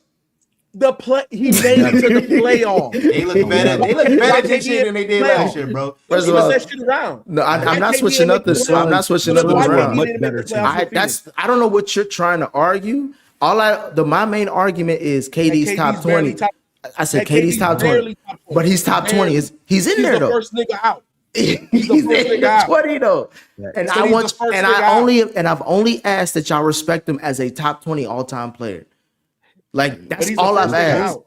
We can't because he's the first person out. He's not Soon the first as- person because who's he is. replacing him? And he Who's ain't replacing him? shown me Who's that replacing he him? and Right you now, ain't- right now. Man, Ken, go to the next question, man. I originally came on here just to get my Tim Duncan point, but go to the next question, man. Damn. You keep on trying to make this true bail for Tim Duncan. Don't nobody care I about see Tim the Duncan, same. bro. Highest FIFO has more playoff moments than T Mac. We done with wondering. Look, man, stop disrespecting T Mac. Facts. Anyway, I respect TJ Maxx. Ken has FPS discussed reviewing Holcomb. Guadalupe, I don't know if you're still here. Not yet, but I have seen it though. Anyway, I'm cool on that. I'm bringing this up because FIFO's the only person that didn't respond in the group. And Tim Duncan is ranked higher than Kobe Bryant in all-time rankings. He should be. I'm okay with that. Like niggas thought. I mean, Manny. The question. Manny thought I was being like He atrocious should by be. saying that, but No, Timmy is he higher should than be. Kobe. He should. There's an argument there. If I think you put Kobe higher or yeah. I think it's a Duncan pick higher, 'em. it's I think it's a It pick 'em. is. I It think it's a is. pick 'em. It's not egregious At either worst, way. it's a pick 'em. Yeah, at worst, it's a pick 'em.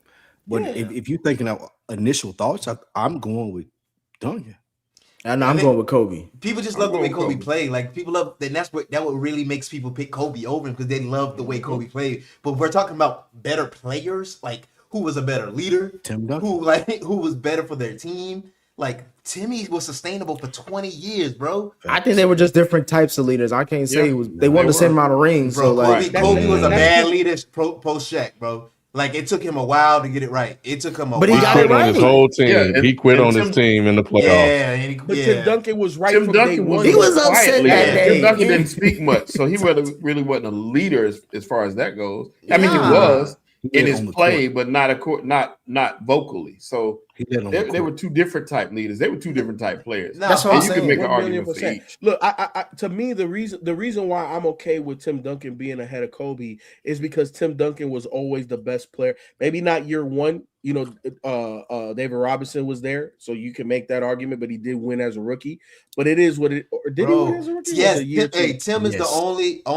only rookie to ever be on first all team and all team defensive as a rookie, bro. Exactly. So for me, Tim Duncan, he was the thing that holds Kobe back is he wasn't always the number one guy. He wasn't ready day one when you want to make the LeBron argument. Nope. So to me, Tim Duncan, I can make the argument that he is the better player. But if you put Kobe, I'm not gonna say like you're crazy. Just like you shouldn't say that somebody putting Tim Duncan ahead of Kobe is crazy. No, Yeah, neither one is it's a crazy. pick 'em. That's Neither what I'm one. saying. Yeah. You agree. Depends on the day. That's all I came back for. I just finished editing Ken, but yeah, that's what I came. Yeah. All right. Well, anyway, man, that is it. We appreciate you guys tuning in. We'll be back next week to do an update on the playoffs. We might have our conference finals teams in place by then. So we'll catch you guys next time. We out. Peace. Peace. Peace.